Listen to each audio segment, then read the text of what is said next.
Gather around, freaks. It's time to go to a mysterious northern land where a red suit man with horns terrorizes kids on Christmas. Wait, that can't be right. So gather around the internet Santa satellite and gather around the internet HOHOHO postal code because it's time for the show. Hey, did you see this one?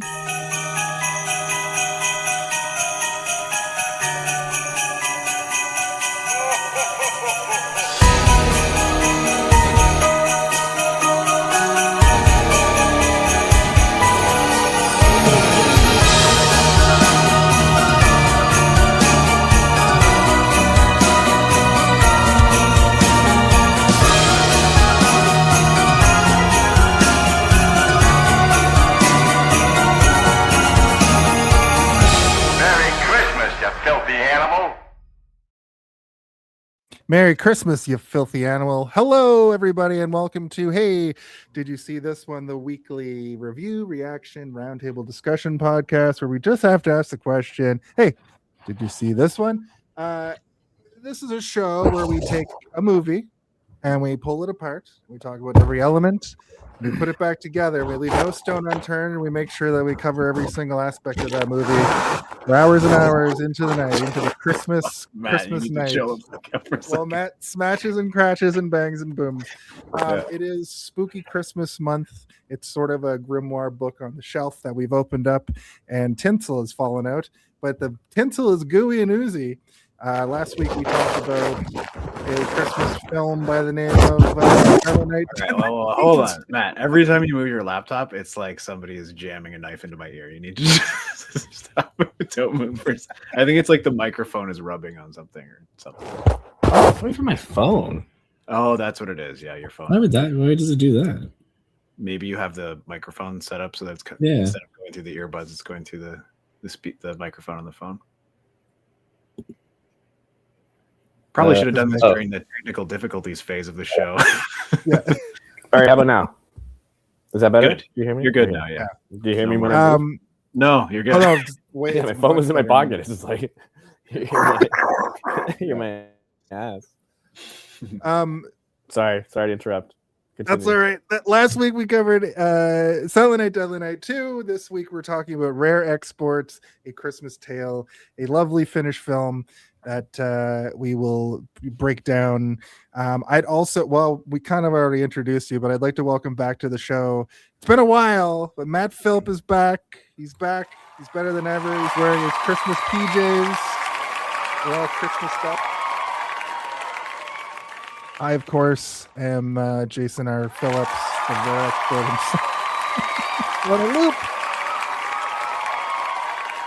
And I'm joined, as always, by Stephen Bubba Blackfly Waters. Welcome. That's me. Ho ho ho. Ho ho ho. Merry Christmas. How's everybody doing tonight? Is everybody having a good December so far? Check out the setup. I want to see what it looks like. That's gnarly. Whoa, that's us. Yay. Hey. I was hoping it would do some sort of like weird portal thing when it like sees itself and like it They all didn't. switch rooms somehow. We're all in each other's living rooms now. I'm better after watching this dope movie. I forgot how awesome this movie is. I know. I used to tell people about this movie all the time. I think you and then I you are like the lose only people and be like, that were excited. It's in Finnish, and then they're like, We can, before we get to our brief histories, which that sounds like what you were starting to do there, let's do a brief synopsis. Okay. Oh yeah. Sorry, I was watching a trailer for a movie with the kid from this movie and Samuel Jackson, and they're like surviving in the wilderness. I'm like, what is this movie? I want to watch this. Anyway, what am I doing? Oh yeah, Zardoz. Zardoz speaks to you. He demands you synopsize this film. Tell him how, why, who, what occurs in this film. That's right. Steven. That's Zardoz from the movie Zardoz. I don't know if you've ever seen Zardoz, Matt, but he's on our show every week. He's a great supporter of the show. It's true. He's a flying stone head. Yeah, exactly.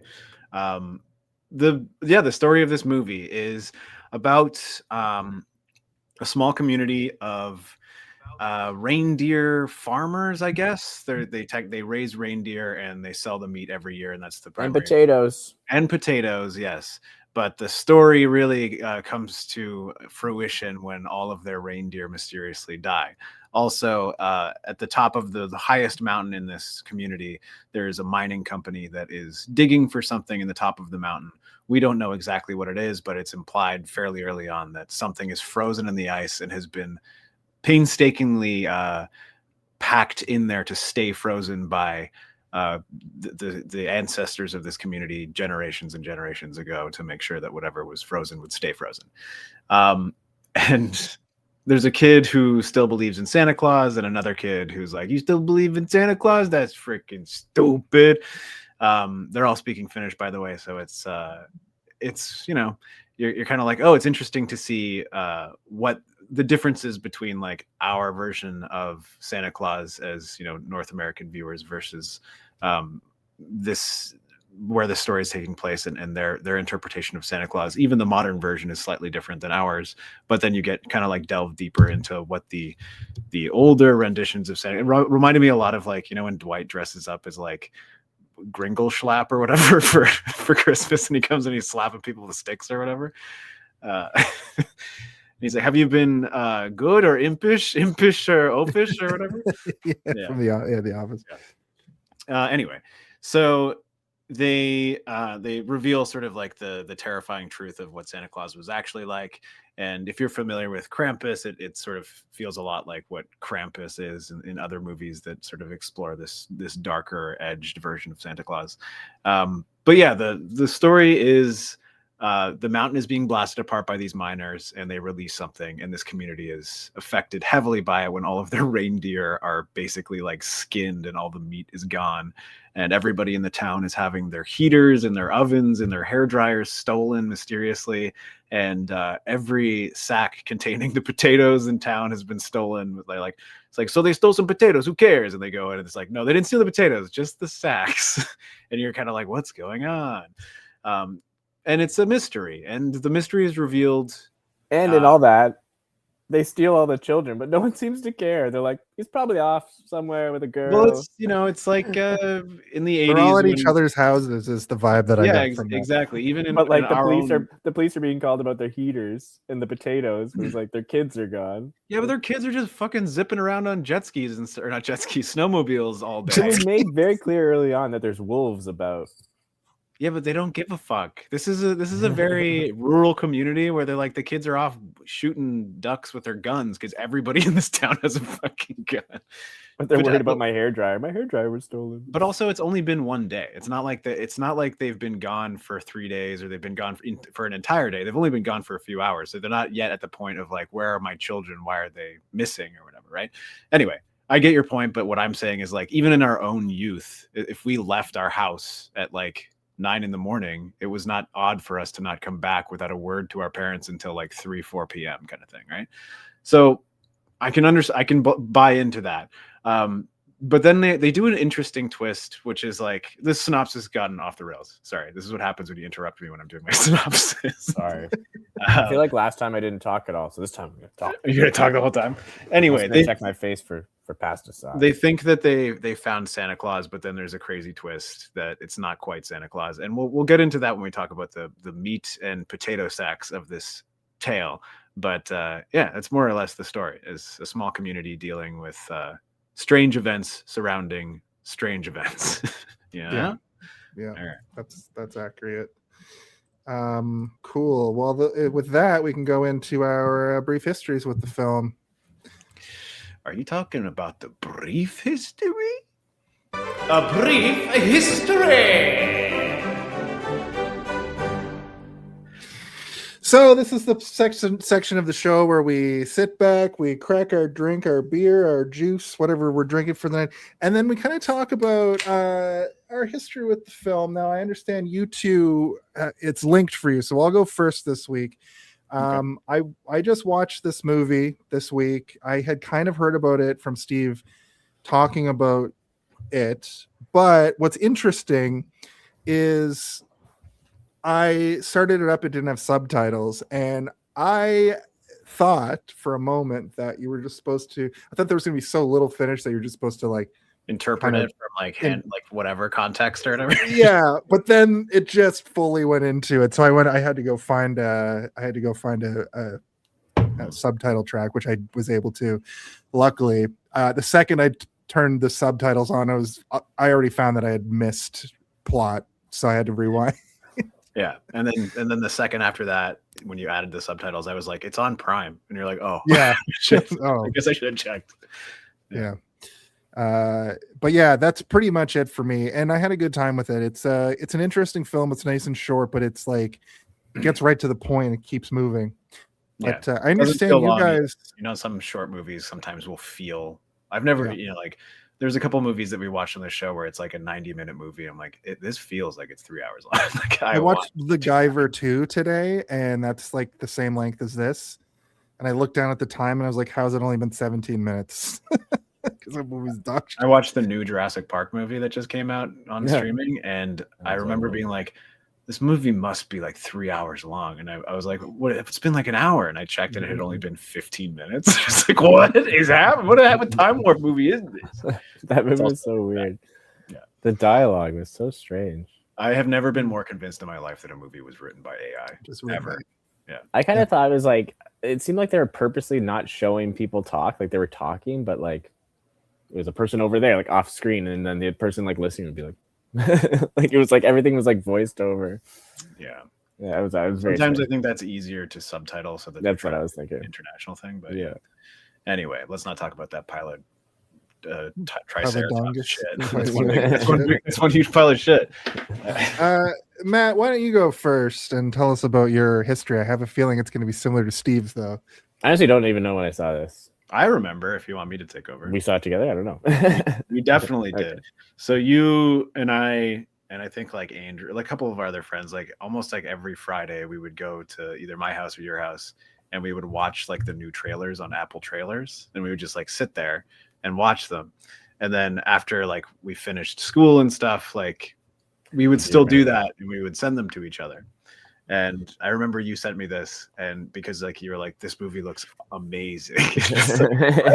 And looked at it, he's like, look at it, it's like, we have a Santa Claus. You were like so excited about that specific line. And I watched it, I'm like, yeah, okay. Yeah.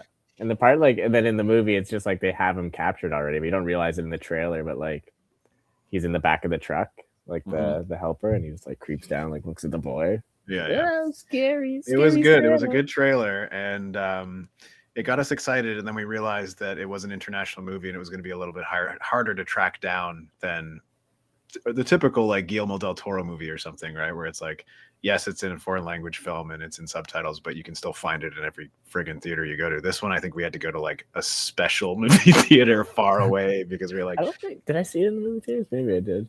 I don't remember. we did, man. We did. Oh, Jesus. I remember it well because it's the only other time I saw this. I didn't see it again afterward. It's the whole reason we're doing this movie, also.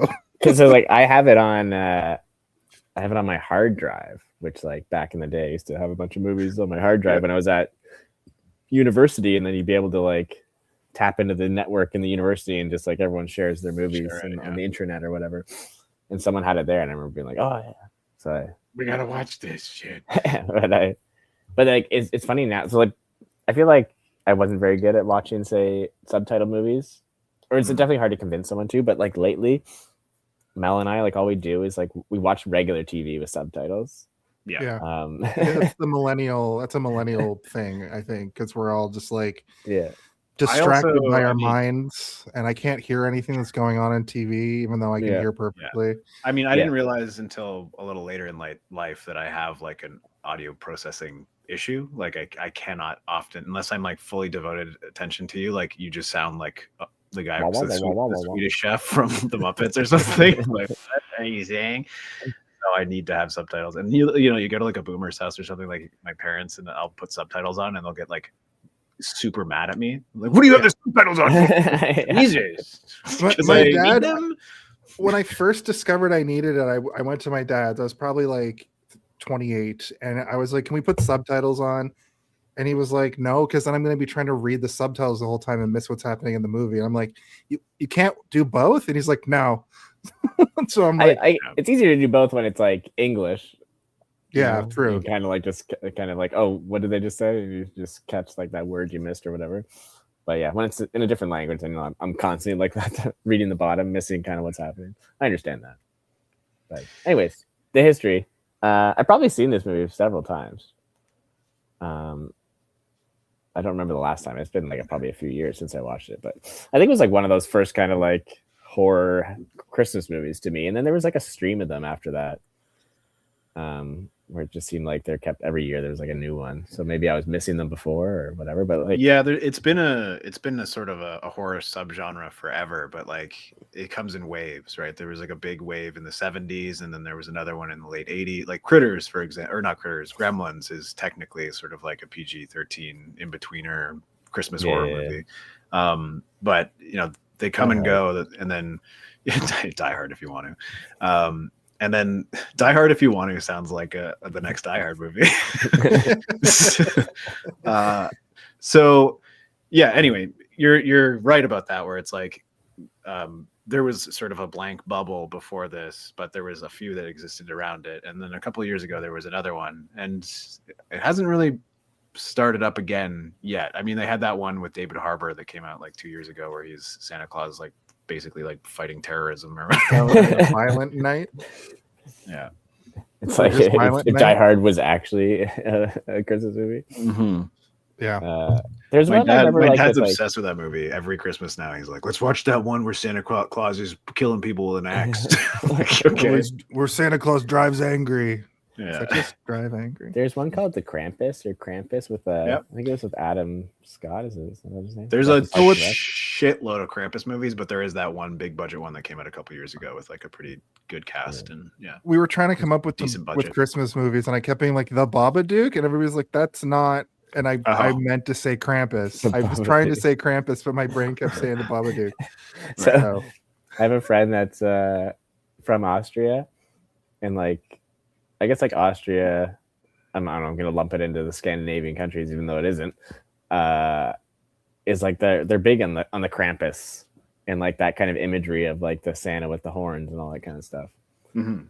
And just hearing like a person with a German accent say Krampus is fun. Krampus. The Krampus. It just happened on. That's why I should have done this movie like last week, even though it wasn't available. But it was on December 5th.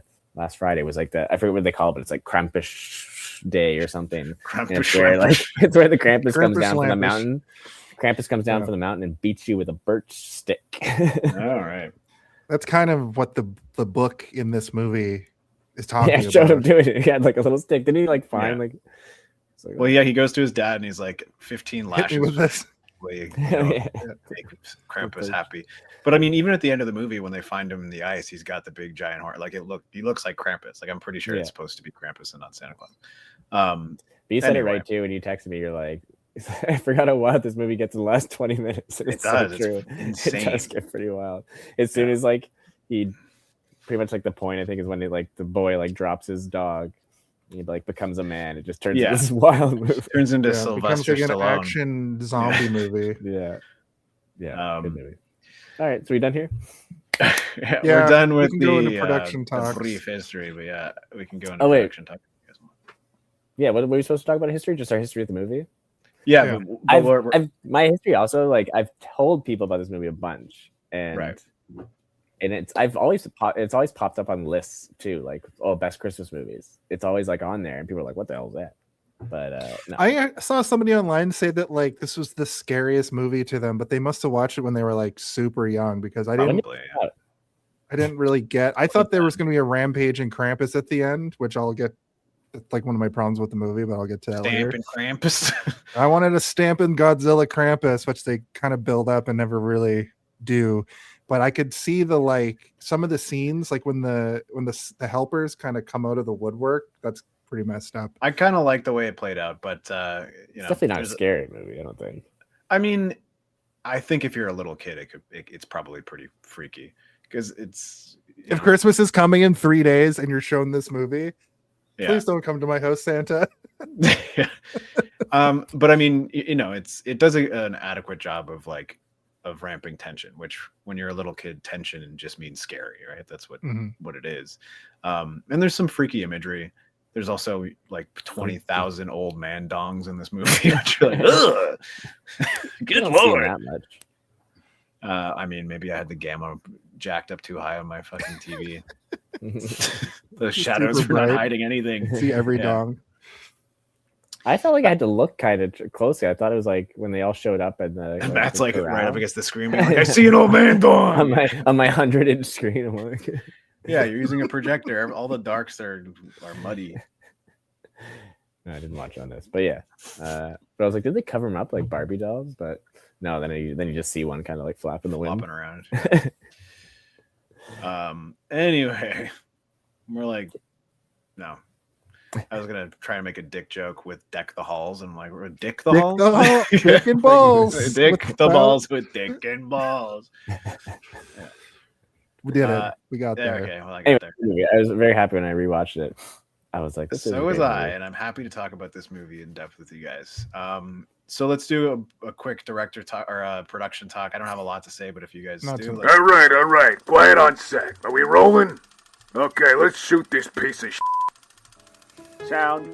Speed. Action! So the movie was made for a modest 2 million ish. It made 4 million worldwide, so real small. But like you said, Steve, it was only on, 50. but a movie like screens. this probably also didn't spend that. It was also 1.8 million euros for the budget. Yeah, so, which is roughly 2 million US according Yeah. to my notes. according to my notes. Mhm. But it 14,000. didn't have major 14. releases everywhere, right? So that's pretty decent. And I assume the marketing budget was not massive. So this is probably like a pretty decent amount considering, because like it only released majorly in Finland, Norway, and Sweden. It released here, but it probably released in like 1,000 theaters across all of It North sounds America. like the only advertising was like that Apple trailer site that existed back then, because it's not like now where like you'll see these smaller movies show up on YouTube, like that Lurker movie that didn't do very well. I was for some reason just blasted with ads for it, and it wasn't very good, but I got, and I feel like Rare Export. You were like was really- obsessed with that for a couple weeks. I was like, this movie has infected Jason's brain. Yeah, it was one of those like a stalker meets up with a pop star up and comer. You got weaponed, like the I got Weapons weaponed. trailer, yeah, or Yeah. the long legs. Yeah, Long Legs also kind of mid. Weapons I liked though. Anyway, I think I like This- long legs more than Weapons, but I also liked Weapons, so I can't say I didn't like either. They're both weird in their own They're both special, weird. weird, unique way. Yeah. yeah, Anyway, you guys both said individually of one another or uniquely of each other that the dad is the guy from Sisu. And I was like, Yep. what the Sisu. fuck is Sisu? And I didn't know what Sisu was. And then I looked it up. I'm like, yeah, also, so is the entire rest of the cast True. because it's the same director as Sisu. I know, I'm looking up the director now. He has another movie called Big Game. He has Mm. basically 3 movies: Rare Exports, Big Game, and Sisu. Well, Big Yeah. Game is the one with Sam Sisu. Jackson. Yalmari Helyander. He has a bunch of movies, but I don't think Did you hear what I just said? They're Yeah, making like Big a Game. Sisu. Big Game is the one with Sam Jackson where I was watching the trailer where it's him and this little kid from this movie surviving in the wilderness against like explosions and setting traps and stuff. It looks like an intense Home Alone movie. cool as hell. We have to Yeah. if we end up doing the Sam Jackson month that we talked about, we definitely have to do that one. Okay, yeah, let's Oh, do it. I want to see that movie. Because I like this movie and you guys both said you like Sisu. I haven't seen Sisu. I don't even know if I'm saying Sisu 2 comes out very soon. Sisu 2, Electric Sisu 2. How Electric does Sisu Sisu. 1 end? I thought he died. I Yeah, thought he that's what I died. was This gonna is a World War II revenge movie where he just goes all out. Like he's injured at the beginning and he's just fucked up for the whole movie. So Yeah, you get I don't know. Yeah. shot a few times. But I looked Did he it get up. his gold back? He's just basically like, you Yeah. took my gold. He's basically the angry old man from the Oh, he's Simpsons. trying to get gold. Yeah. I was when I looked it up on IMDb, I was like just looking at the photos at first to be like, oh yeah, it is the dad, and then I clipped over one. I'm like, wait a minute, that's the kid from this movie, and he's hot now. He's got a machine gun. What the He's heck? all grown up now. Yeah, It's 15 years later. yeah. And then that's when I was like, oh, and then is that guy next to him the guy who was interpreting to English? I'm like, wait, the whole cast is, and that's when I'm like, it must be the same director. All or 15 producer. Finnish actors. Yeah, and- they're all there again. So yeah, I might check out Sisu because you guys both said it's good, but I also like this movie, so I'm sure I'll like it at least a little bit. I remember seeing like TikToks and stuff where people will just like clip one sequence from a movie and just like slow it down or add like a stupid filter on it to make everybody's skin look like an orange peel or whatever. Where they like How jack up excited the- do you think this director hypersmithing. was to get Samuel L. Jackson in his second movie? Pretty stoked, I would say. Is that movie in Finnish too? But I think Sam Jackson is also one of those actors where if you meet his base amount and he likes the script, he'll often lower his base amount just to like make sure that you can meet your budget. Or he'll just like be like, just pay me my base and I'll show up and do what you need me to do. Because I think that he's like a journeyman actor, right? Like he loves acting and it's his job, and he's like, well, I'll do it. You know, if you've got the time, money, and budget to wait for me, then I'll do it. You mean if you pay me to do the job, I'll do it? Yes, exactly. So I don't really mean- have a ton of other stuff to say, except that like the cinematographer, who I'm not familiar with, his work in this movie was really reminiscent of what Guillermo del Toro was doing around the same time, and like especially that opening. Excuse me, I'm drinking a very fizzy drink and it's making me burp. Fizzy Bubla? Fizzy Bublo drink. He hasn't done a lot of great work in terms of like this movie, as well as Big Game, the movie we were just talking about. But he also did a movie called Iron Sky, which I have seen, which is about like Nazis still exist, but they all live on the moon, and then they come back and invade Earth again or whatever. I don't know if you guys have seen it, but I remember that movie coming out and people being like, well, that seems like a sweet idea. And it's like, it's about, are the Nazis the good guys? one of the main plot points is that there's this like really predominant like black actor who is like super famous on Earth, and the Nazis like basically like they like change his skin pigmentation and his hair color and his eye color so that he's an Aryan, and they're like trying to take this guy who's really famous, and it's really fucking weird. Sounds problematic. It is. It is not. It sounds like one of those movies that's like Yeah. super problematic on purpose. I and then remember the wrong people somebody co-opt it. somebody convinced me to watch this movie at work, and I was like, oh, that sounds kind of fun, like Nazis on the moon, like that'll be like and this is before Nazis came back into our actual reality. So I was like, I'll check it out, and then that whole plot point was happening. I'm like, what am I? Feels strange and odd, and I don't really like it. It's making me uncomfortable. Anyway, what I was trying to say is that his work in this movie was really reminiscent of like earlier Guillermo del Toro stuff, and even sort of modern Guillermo del Toro stuff, and especially in like the, you know, how he shoots everything to be very whimsical and feel like storybooky, like that opening sequence where he's going through the books, and the opening sequence on the mountain. It all just the way everything was framed and lit. It was nice, and I think the movie overall like looks really good. Like everything inside of the dad's his like butcher shop or whatever, that felt like straight out of a Guillermo del Toro movie as well. Just how it's always sort of like straight on, and the windows are interestingly shaped. It's all good stuff. Yeah, I think that I'm just all I'm doing is just pumping this movie up a little bit more before we get into the conversation. I was where I'm honestly- like, it looks good as well. It's not one of those movies that's Yeah. like a low budget and it looks like a low budget movie. It feels like a higher budget movie than it actually is. I just it's wanted to touch crazy. on for a $2 million movie, the CGI they used was very sparse, but what I thought was interesting was it was like wide shots of it. So it looks dated, but it's not bad. But what they were able to do is when they did this interesting zoom thing where it zooms and then cuts to like the kid's face. So it was like a seamless move over from the CGI to reality, which I thought was really interesting. They didn't just feel like, you know, sometimes it's just CGI for so long and they don't even bother really Steve calls it a video game cutscene a lot of the time.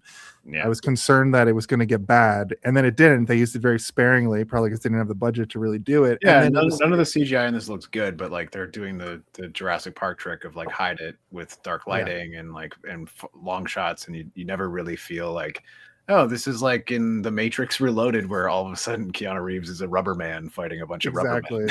Which the CGI was kind of like that, like that wide. It was, but like they're doing what they can with the budget. Like they can't Exactly. actually strap a kid to a helicopter, right? And they figured it out. Like it's not egregious, and it doesn't take away from the movie for me. But there is a lot of practical in this. Also, a lot Matt, of good practical. Yeah, Matt, what were you gonna say? I forget. It's okay. So yeah, it's all right. Do you have anything else to talk about here? I mean, the music was okay. I kind of wish that there was more, because like all Christmas music essentially is in the public domain, so they could have done like dun dun dun dun dun dun dun dun dun dun dun dun dun. They could have done some of that shit sprinkled into the actual score of the movie, but they didn't. Do they have the same Christmas songs in Finland though? You know, like I mean, I would assume so. I feel like all those old songs are from the old world. You know, like, I thought they were all written by the Coca-Cola Corporation in 1940. No, that's why they shit on Coca-Cola so much in this movie. Yeah. It's not the Coca-Cola Santa, it's the Nightmare Santa from the caveman era. Yeah. Also the kid had quite the access to some old-timey books out in the wilderness there. Yeah. He's like, oh, let me consult my library of leather-bound books. He's like whipping through these big, thick-ass books. Like, where are you keeping this in this shitty old cabin? That's what his dad uses for starting those giant fires, because they have no centralized heating. I know. Yeah, there were some emotional parts of the movie too. There were, and it's like it was surprisingly poignant. Like I was affected by it. I was like, oh, this is like, and they don't go into any details really, but like you kind of surmise it on your own, which is impressive. It was good storytelling in a short period of time. Like and we still don't really know the dad and the son. We don't really know what's going on there, but like what's going on there emotionally, and that's all that really matters, which is pretty impressive to me. You don't know what happened to mom, but like. Also, you don't know what happened to any women in this movie. That's true. They were zero. There were 9 actors in this movie. Not a single one was a woman. You're right. Yeah. Boys club. Yeah. You get 75 naked dudes with beards. You know, a single chick. What was I saying? Oh yeah, but like I feel like it was all that was like building up. It builds up a lot of like the kid like being a kid, right? And the dad kind of I think struggling to be a man, like just gives him a gun, like just like take a gun. Everybody in this movie has a gun. But like I think that was the whole point of like they had to mention that it is like his mom's not around, and then it's like kind of him struggling to be like raising this kid on his own, and like doesn't know how, or doesn't like, and like the kid is definitely like emotionally stunted and like carrying around a little dog on a leash, like a little stuffed dog. And then his friend making like comments about him being like a baby or whatever. And then so I think like all that led up to that point of him like shedding that dog. It was like a very I don't know what you call it in the movie world, in the movie biz, but like kind of like becoming a man moment. Yeah. But, that's absolutely. It's. I mean, it's. Yeah. And then his dad being like really, like essentially really proud, and he's like, "I got this," and then the dad's just like, "Okay." He also thinks he's gonna die at the end. He's like, "Tell my dad what I did. I want him to know I'm a man now." Yeah, exactly. It's all very schmaltzy, but like it's also good. Like it's affecting me in the appropriate ways, and like anyway, we can talk about this more when we talk about the actual movie. Just before we go to the body, reviewer Roger Ebert from RogerEbert.com described it as a rather brilliant lump of coal for your stocking, noting its adult tone and inventive take on Santa mythology. So Roger Ebert has a way with words, I tell you. It's bullshit that you'll like. Yeah. I mean, that's exactly what it is though. Like it's like a weird, dumb movie, but like at the same time, when you're done watching it, you're not like, well, that was 2 hours of my life I'll never get back. It's like, no, I like that. Like I might watch that again at some point in the future. I don't know when. You already talked about the length, but perfect length too. Perfect length. Yeah. I love it. Doesn't outstay the welcome. Yeah. And like the goofs start to get, as soon as they start to get too goofy, it redirects and tone appropriately, and then the tone goes into some wild ass direction. I think it probably could have ended with them looking at all the naked men in the pen, and it could have just ended there. They didn't have to have that weird like sequel bait, which I'm like, what is this going on? How does this work? Logistically, I don't understand how this would work. Just fast forward a whole year in 5 minutes. Yeah. I was like, how is there 10 minutes left of this movie? That's Jason, that is not the weird part. It's not that they fast forward a year in 10 minutes. It's that they are shipping all of these men as well-trained mall Sanchez across the fucking planet. True. I know the one scene where they're like training him, like that went on too long when he's like petting his son. He's like, yeah. You're like, what? Like, we get it. It just kept going. And he just like gives him the present. Yeah. Body of the episode. Agree. Yeah, let's move on to the body of the episode. The body of the episode. That's right. We're going to talk about the movie at length now. It's a short movie, so the length won't be long. The movie starts off basically with a team of excavation people, like a kind of like a Dr. John Hammond style. I don't think that they're paleontologists, but they're like miners, basically. But he's also like a collector. Like it seems like we've Yeah. kind of learned throughout the movie. He's funding this project, so I don't. What else think is that guy they're, like, in? It is kind of a John Hammond kind of person. That the guy who's like, you must do this for us, or whatever. It's He kind Christmas. of has that. He kind of has the look time." of the guy from the Hobbit or Lord of the Rings, who's like proud feet. Like, kind of looks like that guy. He kind of always has a look in his face. Or no, His the, name is not that guy. The His name is Per Christian Per Christian Elfstam. Elfstam. And No, he's in a I- lot of stuff. I was thinking of a But different nothing I've part ever seen in Lord of the he's in. Rings. Is when like the kids run by and then the guy's laughing and then the wife's like gets upset, like that guy. That's Who's the that same guy? actor. That It for is? both those part. Yeah. No. It's the same Oh, guy for the in the Proud Hobbit. Feet Yeah, yes. But not. Is it- It's not this guy. Are you no. sure? Are you sure? Yes, Look because it this up. guy's from Finland. Why would he show up in New Zealand for? What else is it? for I'm two on tiny IMDb. scenes? Yeah, maybe. But he speaks English throughout this whole movie, and this whole team, they're supposed to be Americans, and they're there excavating this hill, this like mount. They call it a mountain, but it's a hill. I don't know. Are Um, they supposed to be Americans? Yeah, because later, remember they find the wallet, and Bruce Green or whatever is from the States, and they talk to him in English because Oh. they're like, he's American. That's true. You're right. Yeah, but I- they're digging I just down. assume because it's like they're speaking in English, but it's so severely bent out of shape by the accents. You're like, I just We assume are from America. Yeah. We are from Florida. Yeah. The mountains of Florida. So like basically what this first opening scene outlines is that something We is found a buried in- Wendigo in Colorado. Yeah. Sorry, go ahead. Well, they basically find a Wendigo here, buried 60. They dig through 65 No, feet. what they find, it's really interesting. Actually, this is right. Sawdust. They find sawdust, and then they're like, but it's not from like this is like old sawdust from like trees that don't even exist around here anymore. And the guy like gives you a tiny history lesson, being like, well, what they used to do to preserve frozen objects, the ancient people of this land, they would pack frozen items in sawdust and bury it to keep it frozen, and the sawdust would insulate it to keep it frozen for much longer. So he's basically being like, so there's something down there, and I need it by Christmas Eve, or whatever. He really wants it by Christmas time. Yeah, what's he gonna do with it? I don't know. He's like a weirdo. He's like one of those Star Fuck Trek it. villains. Fuck it. Wants Oh, to fuck fuck it. Krampus. Yeah. He's probably just a weird pervert billionaire who's like, I have everything I need, and now I've found where Santa Claus is being kept in the mountains, and I want to have Santa Claus on display in my weird collection. He's probably got Bigfoot. He's probably got like a megalodon. He's probably got all these. He's got a unicorn. He's got a ton of crazy fantasy creatures that were thought extinct. He's got 2 leprechauns, but he keeps trying to get them to mate, but they keep kind of trying to kill each other. And he's like, no, separate them. I don't want them to kill each other. One of them's just a little person. Yeah, he dies immediately, or not immediately, but he dies like right after. Remember, he's like, everyone smile and don't put your weapons down, and nobody understands what he's saying because they don't actually speak English properly. Yeah. And then someone throws like a miner's pickaxe into the back of his head. It's like when he shows up and he's like, "Where are my men?" And the guy's like, "Yes, we are men." Let's talk business. Yeah. That was good. It is good.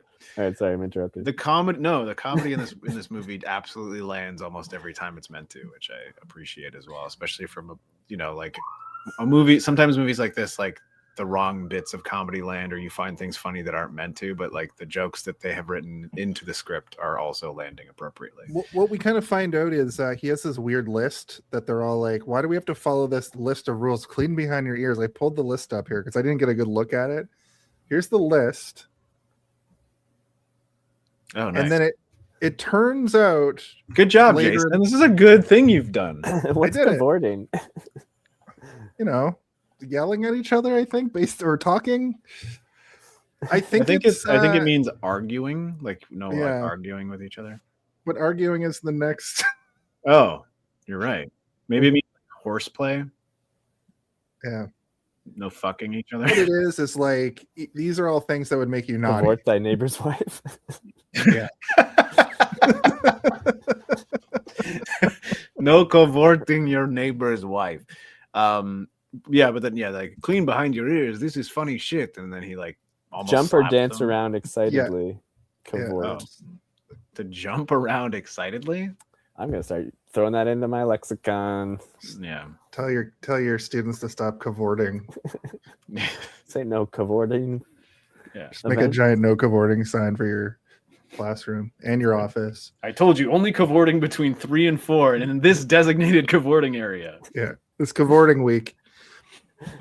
A small box on the ground made of like painter's tape. Yeah. Cavort in the box. Yeah, that you just earned yourself 45 seconds of cavorting, Samsonite. Get in the box. In the cavorting box. Oh man. I shall cavort later. So basically he's like, don't do all this stuff. They're questioning it pretty heavily. Yeah, But, he you know, gets pissed off when he that's- says this is funny shit, and he's like, "It's Christmas time. Don't make me wash your mouth out with soaps." Which is kind of funny, but at the same time, you're like, "Oh, okay." So they're setting the tone pretty early that this guy he believes in the mythos behind Santa Claus pretty heavily. But I'm still sort of under the impression by the end of this movie that he thinks this is Santa Claus, but it's actually Krampus. What he's digging up is not Santa, but Krampus. The movie never says yay or nay to that, but he's got giant devil horns. The giant devil horns Yeah. and him being 60 feet tall. Over the credits, we get a bit of history about this nightmare Santa. He murders kids. He's giant. He punishes kids. Yeah. He. There's that and really disturbing one where he's smacking a kid on his butt till he's bleeding with like 10 sticks at once, and you're like, oh god. Or the kid up to his waist in soup in a soup pot. I was also like, ugh. Never fear, the Bellschnickel is here. That's the line from The Office. Yeah, right. And then we get on screen One Day Till Christmas. So these kids, this family lives right next to the mountain where the diggers are digging. And I wrote, "Is that Sisu?" It is. Yeah. And you messaged me immediately being like, "The dad is Sisu," and I was like Steve Sisu from the Wes Anderson movie. I figured you would have seen that movie because you're kind of, you like I watch a everything. multitude. Yeah, I figured that would have been a thing that you threw on at some point. I think I avoided it specifically because the clips that I saw of it, I'm like, oh, that seems like a CGI nightmare that like a bad Fury Road or something, But I just no. But I know also not a single person in my personal life has ever asked me, have I seen it, and then told me to watch it. So I just was like, oh, this is one of those random movies that it's very gritty. pocket of And it's people like. very it's better than it's like a John Wick, but way better than John Wick That's what I kind of said. a thing. Yeah. Okay. Well, I also don't really care for the John Wick movies, to be honest, but I don't hate them either. I think they have their place. Action is action, but I couldn't tell you right now if I've seen all the John Wick movies or if I've only seen one, because That's what I told Steve. I texted him yesterday. I'm like, it's like John Wick, but Swedish and in 1945 and with Nazis. And instead of killing his dog, they took his gold. Yeah. But he does some really elaborate like traps, and it's gory and just gross. It's awesome. Right. It Well, was good. I mean, you guys have both now told me that it's good, so I will watch it. I will watch it based on the recommendation of two people's opinions of whom I I did trust. fall I asleep. suppose. Oh, but I mean, you fall asleep. You'll probably fall asleep during this podcast at some point. You said 3 hours. I'm like, I got 20 seconds in me. I'm in bed in 10 minutes. That's why you put your pajamas on before we started. Yeah, you're ready. You're ready for bed. You're gonna have sweet dreams of Krampus eating your children. It'll be funny. So- I mean, it won't be that funny. It'll be kind of annoying. it is the like a dad- portal. Whoa. Whoa! Dun, dun, dun, dun, dun, dun, dun, dun, dun, dun, dun, dun, dun. All right, sorry. The dad Renault, I think his name is. He's building some sort of trap with It's a wolf pointy pit. sticks. It's a wolf pit. Yeah, a wolf trap maybe. You know they're You illegal hear a here. wolf. Yeah. He calls for the young kid This is Paitri. one of those things where watching 1,000 movies did pay off, because I was like, oh, it's like a bear pit, like in The Edge. I know what a bear pit is because Anthony Hopkins taught me what it was when I was 10 or whatever. Never seen or heard of this movie, and another person said me neither. The same person said it. we got a cool person talking to himself in the chat. Well, it's a good movie, and we're gonna have go in deep on it right now. Yeah. He's building a wolf pit, and we make assumptions at this point. Like, he puts a pig head there, and you're like, okay, he's trying to capture probably wild animals. For what reason, we don't know. We discover later that it's because there are wolves in the area, and they raise reindeer for meat, and that's the bulk of their money that they make in this community. I think the number is like $85,000 is generally what they bring in every year, based on the reindeer meat that they sell to, I don't know, surrounding communities or whatever. And Paitri falls asleep, it seems like, on the leading up to Christmas every night, sitting up, reading about the nightmare Santa Krampus. This kid is terrified of Santa Claus before anything starts happening. Yeah, he has an advent calendar on his wall that doesn't have anything in it. It's just like a poster advent calendar. And when it gets to the No, last he's day, opened the other doors. He just really He- doesn't want to open the last he one. tapes off the last one, Yeah. which I found to be objectively funny. The other doors are already open because it's very close to Christmas, right? Like, there's only a couple days left to Christmas. I think it's, what is it, at the beginning of the movie? It's one day. Like, this is Christmas. Yep. Yeah, one day to Eve, Christmas, basically. then 0 Yeah. days to Christmas. But the thing is like, I think it was a poster on the wall. Like, I don't think it was like, No, it's real. There's open holes, and you can see Is depth there? to it. Yes. but did he take something out when he opened He's up already that- opened them all. What is he going to take Oh. out? Okay. Is it chocolate? You or think his gingerbread dad is cookies? that bad that he's like, I didn't get you an actual one. I just got you a poster of an In advent my head, calendar." I was like, in Finland, they don't have advent calendars that have things in them. They just open up. It's just a little- picture. Yeah. Yeah. Inside is a little picture of weird an Finnish elf. stereotypes, yeah. Yeah. They don't put anything in their advent calendars there. They're crazy. They wear hats wild. on their feet and hamburgers eat people. And they can't They tape swim. cardboard to their booties Oh, yeah. Yeah. What was that? because he didn't want to get his The butt smacked with the lashes. sticks. Yeah. Yeah. I He's a forgot genius. about It's that. part of his armor. Yeah. I love. Yeah, he He wears even tries to get his all buddy over. to do it. He's like, tape this to your butt. His buddy's like, what the hell? And And his Justo's helmet. like, you're a baby. Yeah. His helmet, like you just get used to him wearing that helmet, but it's like old Wayne Gretzky 1990s helmet. Yep. So funny. They Okay. scratched out the logo. It's I a mean, that's Jofa- what they got to do. Yeah. It's a Jofa helmet, but it's like the O's gone, so just like Joe space. Yofa. A couple of the letters are colored red, and the rest of it, it's scratched out. So he looks outside on the roof, and it looks like there's footprints there.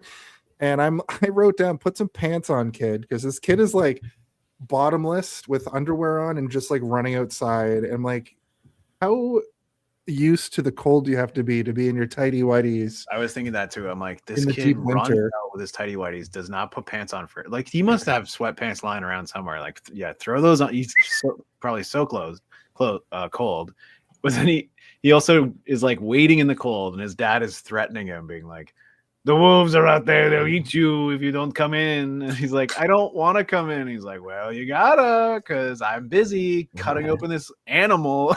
And Yeah. like, Also, like, what time of year or like how far north are they? Like Finland in the north at Christmas. mhm. Yeah, it's -40. Not even -40. The sun comes up at noon and then Yeah. goes down at 2.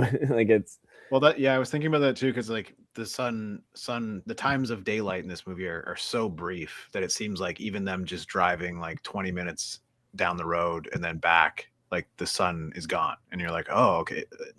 At first I was like, they weren't gone that long. I'm like, oh, it's probably a part. of but the like the kid wakes up and sees like footprints on his outside his window and it's daylight. So it's like, what, did you sleep until until noon. It's, I mean, it's sunrise in, Yeah, he's up all night reading about Krampus. in Helsinki. It's sunrise at 9 a.m., but sunset at 3:30. So it's a 6-hour day. But Finland's a still- long country. Where are they in Finland? True. They were near the we Russian should border. definitely determine this. They are, because they are close to the Russian border, because they say that the Russian wolves are coming down, right? Like these fucking Russian wolves are coming for our. That's what that fence. The fence was like the Russian border, wasn't it? Yeah, the Yes. Kovatunturi Mountains is where it takes place, which is northern Finland. Let me Oh, get this. all of Finland borders Russia. I did not know that. Yeah, dun, dun, dun, dun, dun, dun, dun, dun, dun, dun, dun, dun. Well, you know what? Who gives a shit? Let's just say that they've got a 6-hour day, and then that's it. Mother um, Russia. Mother of Russia, we send the wolves down for your reindeers.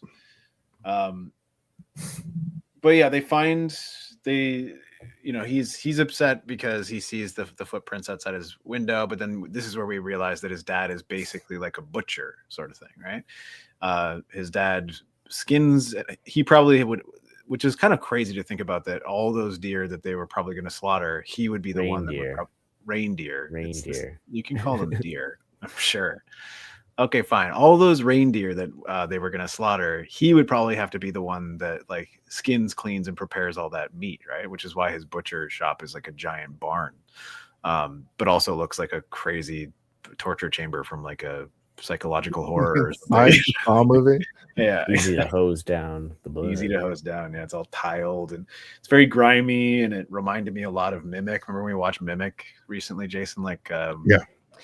Kind of had that vibe going on, and just like the way it's lit and the shape of the windows and everything. It's interesting to look at. It's Well, like a scary setting.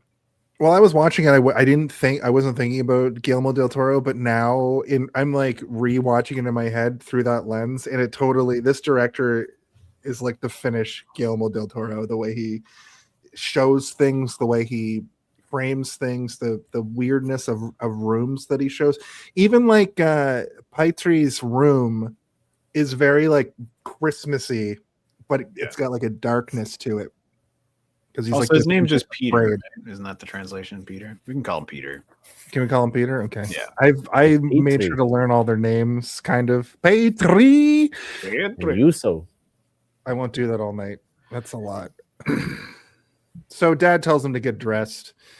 They're gonna go to the roundup. Yeah, they're going to the roundup, and I had forgotten about like what all this was because I haven't seen this movie since we saw it in theaters, and I was like, I can't remember anything that's going to happen in this movie. But doesn't his friend kind of reminds me of like, you know, that like other friend in Terminator 2? There's like the kid with like the mullet. It was like The kid that lies to the cops, so John Yeah, Connor yeah. doesn't just get caught immediately. Yeah, he seems like that kind of kid, you know. And they're both kind of like weird looking kids, but like at the same time, it's just like, you know, Just like They're just like- kids are weird. they're just like some kids just look weird. Like they're cute, but they're like kind of weird looking. You're like, okay, well, they're interesting to photograph, but at the same time, they have such an opposite dynamic where you're like, this kid is what, like maybe a year older, maybe 2 years older, and he just like stomps the shit on this other kid constantly every chance he gets. But he like, and then he walks up and he's got a cigarette in his mouth and he's like, "Gotta light." He reminds me a little bit of Nelson Muntz. Yeah. like in my brain, is he wearing like a sleeveless vest? Is he wearing like a? Did he have is he actually Snake from The Simpsons? Doesn't Nelson also have a sleeveless vest? I'm pretty sure he does. Yeah, that's true. That's true. I don't remember what he's wearing now. I just am only picturing him wearing like Nelson Muntz clothes or the same clothes that the kid from Terminator 2 is wearing with like the buttons and shit on it. Anyway, he's giving him shit constantly, but also there's a part that we sort of glanced over at the beginning there, which is Peter and this other kid are watching the miners on the mountain. And they cut a hole in the fence on the border so that they could go up and look. So they've cut this hole in the fence, and when they get to the roundup, they're calling the deer, and the deer are coming. The reindeer, sorry, Matt, are coming over and like they're all excited or whatever, and only 2 show up, and they're like, "Where the fuck are the rest? Maybe they got lost." And then they go down on the snowmobiles and they find, what is it, like 150 or something, or like. It's like a crazy number, like a lot of dead reindeer. 180, yeah. It's like a huge number. And they're like skinned. It's not even like just full carcasses. It's like they've almost been hollowed out. And it's pretty it's an interesting visual. It's like something that makes you go, ooh, what happened here? If it was one person killing all of them or one wolf killing all of them, you could imagine that the rest of the reindeer would run away, but they're all dead in the same spot. So like in hindsight, you're like, oh, all those elves just showed up and like ate them all at once, like a zombie horde. Which is I cool. think the elves were inside the reindeer and they were like, yeah. They came out. They tauntauned inside them because they're all naked. Like Jim Carrey and Ace Ventura, like came out of their butts. Hunting those rhinos. I absolutely never considered that as something that maybe could possibly be what is true, because that could be true. Or like they hatched out of the reindeer somehow. Yeah, like he's got magic power in the reindeer. Like he transforms the reindeer into like little gross bearded men, like gnomes. Yeah, where'd they come from? And they don't see a footprint of one until they lift it up, and it's like directly underneath the skin is like where a footprint is. That is making a joke, and it's making sense. It is making sense. I'm like, wait, what? They Ace Ventura out the anuses of these reindeers? That's one of my issues with this movie. There's not a whole lot of world building, so it's like it's short, so you're just seeing what's happening in the moment. Yeah. I think a world building version of this movie would be really cool because I want to know more, and we never got a sequel. I don't think there was ever intended to be a sequel, but like you said, Steve, it was a bit of sequel bait. But I do want to see, like, what if it was not sequel bait? It was like, look how goofy this movie is, and now you guys watch the whole thing. We're gonna throw another weird, goofy thing at you. But what if they like were sleeper cells and they get activated again? Yeah. I wanted a giant flaming Krampus who got blown up, but not all the way, and is rampaging. No, Jason, if this movie was $4 million, maybe you would have got that. But yeah, double the budget. Yeah, exactly. There's a funny moment where Juso questions Peter on his gun skills, and Peter's just like, "Santa was outside last night." And he's like, "What are you talking about? We're men now." We're supposed to be. Don't you see that I smoke cigarettes now? I'm a man. Yeah. So you'll be smoking cigarettes in 6 months from now. The men discuss the wolves being on the prowl after the explosions up on the hills, and that's the part you were talking about them coming down from the Russian mountains. And they see 2 reindeer come up the hill. And that's what they were trying to round up. So they head down to look at where they're supposed to come from. That's when they find all of the massacred reindeer. Yeah, they also find the hole in the fence, and they assume for some reason that the miners cut the fence. I don't know why they assume that, but so Peter is like, all kinds of things keep happening to him. He believes fully that he's naughty already, but the fact that there's a hole in the fence, it's their fault. They had that so they could go like his guilt level goes through to maximum, through the roof. He's at maximum. I'm a guilty kid, and this evil Santa is gonna come eat my fucking whole body. And I mean, you know what? I would at that age I would have thought the same thing. If I truly believed in a demonic monster that lived inside of a frozen mountain, that would eat children, I'd be like, this guy's coming for me. I need to find a priest, an old priest and a young priest, and they need to help me, or I am dead meat. Well, this kid's probably been able to read for 2 or 3 years at this point, and every year at Christmas, it seems like he jam packs his head with this lore. And this year, there's staggering evidence that Santa's helpers are already watching him. Yeah, I don't know how old he's supposed to be. He feels like he's supposed to be like 9-ish, or Like 9 or 10, 8 or yeah. 9 or something. But I don't really. His buddy's like 13 or 14. Yeah. Who is, by the way, naughty as hell. He's smoking cigarettes. He's swearing. He's like threatening him. Peter- He's like, I'll pound the Yeah. shit out of you if you say anything. He's cavorting. He's cavorting everywhere. This kid can't stop. He doesn't even use the box. No. He's cavorting outside the box, inside the box. And Peter's dad looked horrified, like he knew it wasn't the wolves. Also, who the dad is very much that character that's like, none of this could possibly be real until the moment when he's like, oh, it's all real. But he it also turns- is the one who like grabs the gun and like fucking Terminator shoots the lock off and kicks the gate open. Everyone's like, whoa, buddy, we cannot cross the border and go shoot up a mining facility. into Russia. That's insane. Yeah. Yeah, because they're like they paid off the border security to shoot on site or something. Yeah. It said that. Okay. And when they're looking around through the reindeer, they move something out of the way, and there's a full human footprint. Only Peter sees That was Peterson, yeah. Yeah. Which is cool, and like it's one of those things where like it's quite I mean obviously the camera focuses on it, but it is like the indentation is subtle enough that you're like, oh, this is an intriguing thing, and like, but you assume he's going to tell everybody, or at least he's going to try, but he doesn't. He still keeps it a secret because he's scared of the fact that he is the one that cut the fence open and doesn't want to spill his guts just yet. So like again, this is like the things that like when I think about this movie is rated R, by the way. So I don't think like little kids are not probably the main demographic for this movie, even though it does feel quite childish. What I It is what one I of those felt things, though, what, that's what I very thought it felt like was, in the 80s, like movies like Labyrinth were, I know they were like PG, but they were like not for kids in retrospect.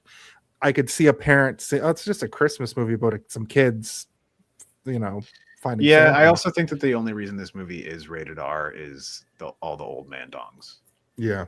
Like there's no real other reason. Full frontal guess man nudity. There is like a bunch of cursing in it, I suppose, but it's pretty subtle as well. It's not like egregious, and it's not like a Tarantino movie. But there is a lot, even though like the gore in this movie is very tame. There's not a lot of it. It's just sort of blood and snow and stuff. There's no, even when the guy gets his ear bit off, you don't see it. You just kind of hear the noises and stuff and see the aftermath. But I was gonna ask you guys, like, who is this movie for? Because it does It's have that for- vibe to it. It's for like 20-year-old to 30-year-old men. This movie's not for women, as Matt pointed out earlier. There's not a single woman in this movie. I did look on the IMDb at the very, very bottom of the cast list. There is a lady, and it says uncredited. I'm trying to even think of, is she Yeah. like a And it's voice on the 'cause phone? They needed to flesh out that pack of old men. They just slapped a fake beard on her and been like, "Stay in the back. No one will tell you can't have a dick." It's actually played by Glenn Close. Yeah, it's the same, like, not the boo box, like the same Yeah. beard and everything. Not the cavort box. Not the cavorting box. Okay. That's pretty good. I feel like we're gonna make a new T-shirt, and it's just gonna be like a taped off box. It's called a cavorting box. I'm making So- a note. The cavorting box. I need those notes typed up, Jason. I keep every time we do this, I forget about every single T-shirt we think of. I have a small list, but I Are have to you go gonna through. check I have a it twice? stack of my notes that I have to add more to. Did you hear my hilarious Santa Claus joke? No, am I naughty now? You said I have a small list, and I said, "Are you going to check it twice?" Oh,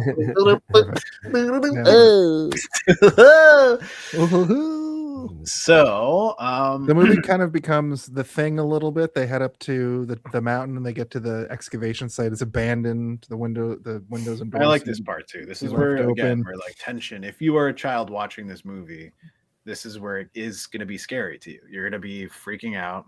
I mean, obviously we're all adults watching it. We're just like sitting there stone faced being like, what's gonna happen? I don't know. I can't remember. It's been a while since I watched this.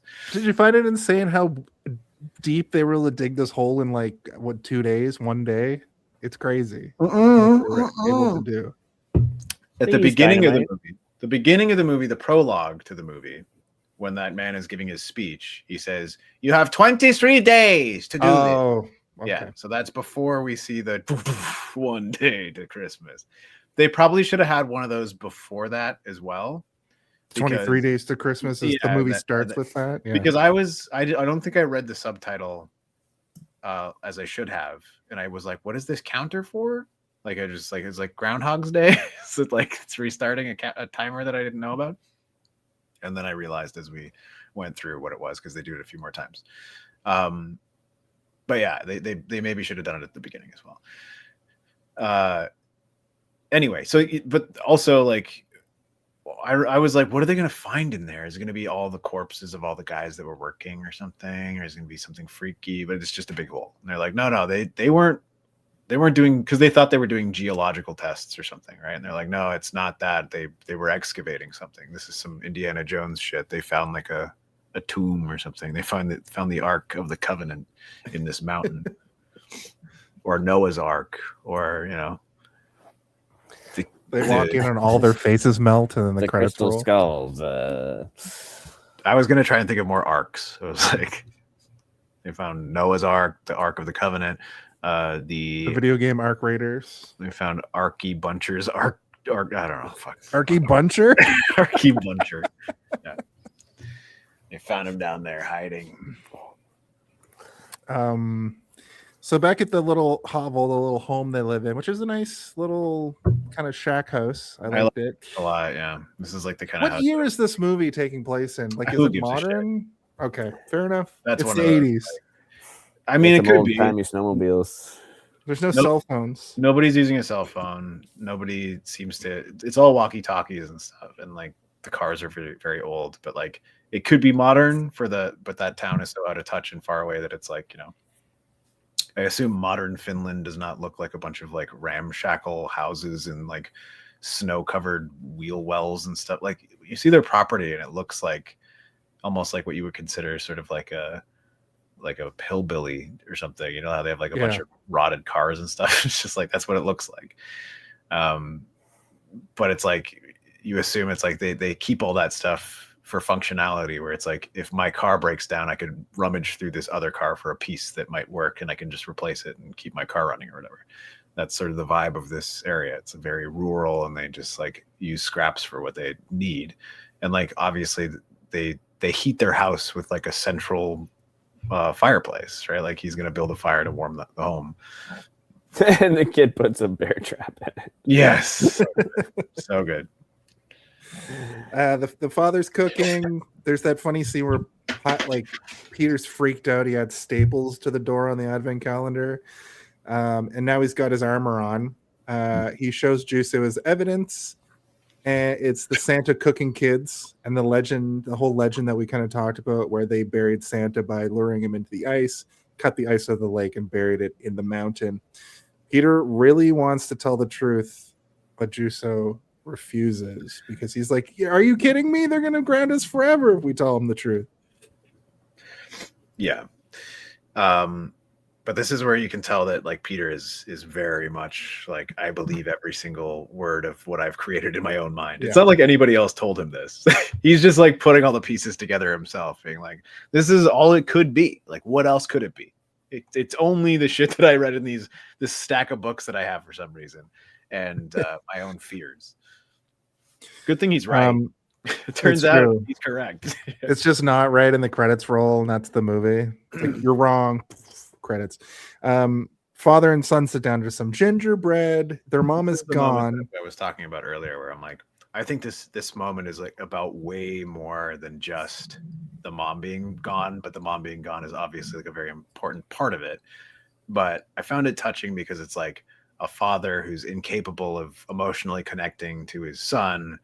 He can't even really look him in the eye at times, right? It seems like whether the mom died or left, it happened recently, because this dad has this sadness to him. Like he can't even Like you said, you can't That's what I look mean someone by in the like, eye. I don't think it's just that. I think it's like he's just lost every scrap of income that he's supposed to have for this season, which is like probably covers an enormous amount of their yearly income, right? And he's like, this is my son who I'm trying to prepare for his journey through life. And, you know, he doesn't have his mom. He only has me. I'm doing a shitty job of raising him. I'm trying to force him into being a man, but he's still clearly a child, but I don't know how to comfort him as a child in order to like bring him into the world as a man. But also I'm not going to be able to provide for him financially. So now he's going to look to me as a failure, someone who is he should never be like, which I, you know, he's got to be like traumatic for a man. But also this kid doesn't fully understand that because he's just scared of Santa Claus eating him. Well, let me ask Matt a question. Matt, what do you think it meant when he said, and I quote, "Hey, Dad, what if I don't exist?" Good question. I don't know. What was that a mistranslation? Because I was like, I think that it's more philosophical. Well, I think that the kid meant it literally because he's like, I could get taken away. Yeah, tonight. what if I get taken? Oh, I see. That's what I was put thinking. the wrong emphasis on the meaning of the question. Just literally like, what if I went away? Okay. And Yeah, do you think it's a poor subtitle? I think that I misinterpreted the meaning based off a mistranslation or something. But I think that It could have you're been also like, what if I wasn't around or something like that? Yeah. You've but I also enlightened think that me. like the kid meant that as in like, what if you were to wake up tomorrow and I wasn't here anymore? Okay. Whereas I think that the dad interpreted that as like, you know, do you think that Am I a burden to you? Yeah, would your life be better if I wasn't here? And that's how the dad would read it. But the dad is like, you shouldn't exist. You should exist in your bed or whatever. That's kind of what the translation more or less goes to. And it's like, he's not trying to be like, I don't want you to exist, but I do want you to exist in your bed upstairs right now. Yeah, because he's like, all good boys go to bed now, because he's done talking to him too, which feels like that's he also parenting there's the follow-up question where Peter is like, have I been a good boy? And he's like, all good boys are in bed at this hour, kind of thing. So go to your bed. And it's like one of those things where like the dad had the opportunity to be like, I would be broken if you were gone. My life would not be the same without you. He could go the evil route and be like, my life would be way better, you piece of shit. It's really hard having to do this with you here, and it would be a lot easier if you weren't around. But at the same time, he's landing in this middle ground where it's like making us feel like he's not the greatest dad, but he also, like I think you said, Matt, like he just doesn't really understand how to do it alone. And he's caught between like, I need to prepare him to be a man, but at the same time, he's still a little boy, and I don't know how to interact with the little boy to be able to do that. I don't know how to facilitate that change appropriately. And I don't want to rip away his childhood, but I also don't want to like force him to be a man yet. So he's still treating him like a little kid, but he's also like trying to like push him in the direction of being a man. Like when he's trying to get him to come in to watch him skin a deer versus like making him go to bed before he goes to bed kind of thing. Right. And making him eat gingerbread cookies and shit. Like he's still trying to like juggle both and doesn't know how to. Which this scene has a tinge of comedy to it, because the dad's like, I'm making cookies. We're having cookies for dinner. And he's like, am I just going to have cookies? He's like, eat more cookies. No, that's later. Oh, that's later. Yeah. But yeah, it's still kind of like funny and sad. Turkey. There is funny where the kid is eating the cookies and he has the most disgusted look on his face. Like, oh my God, these are disgusting. And then he said, Dad, these are really good. They're like exactly like Mom used to make. And he's like, well, that makes me feel better because he's eating them too. And he's like, obviously he's like, these are shit. These are terrible. Which is also probably another reason he's crying. It's like, I don't know how to make these things. He also puts like a chunk of meat in the oven at that night. That's later too. Yeah. No, he puts it in this night, and then when he wakes up the next day, it's all burnt. So it's like, I guess he left it in there to like slow cook overnight or something. I don't even know what they're cooking, so I don't really understand what it is or what the. Well, this must be a Finnish thing, am I right? Their ovens are slow. Peter goes up and falls asleep. Over to the excavation crew. Mr. Green tries to warn the guy about the thing having a pulse. We see the legs of something, and all the workers disappear.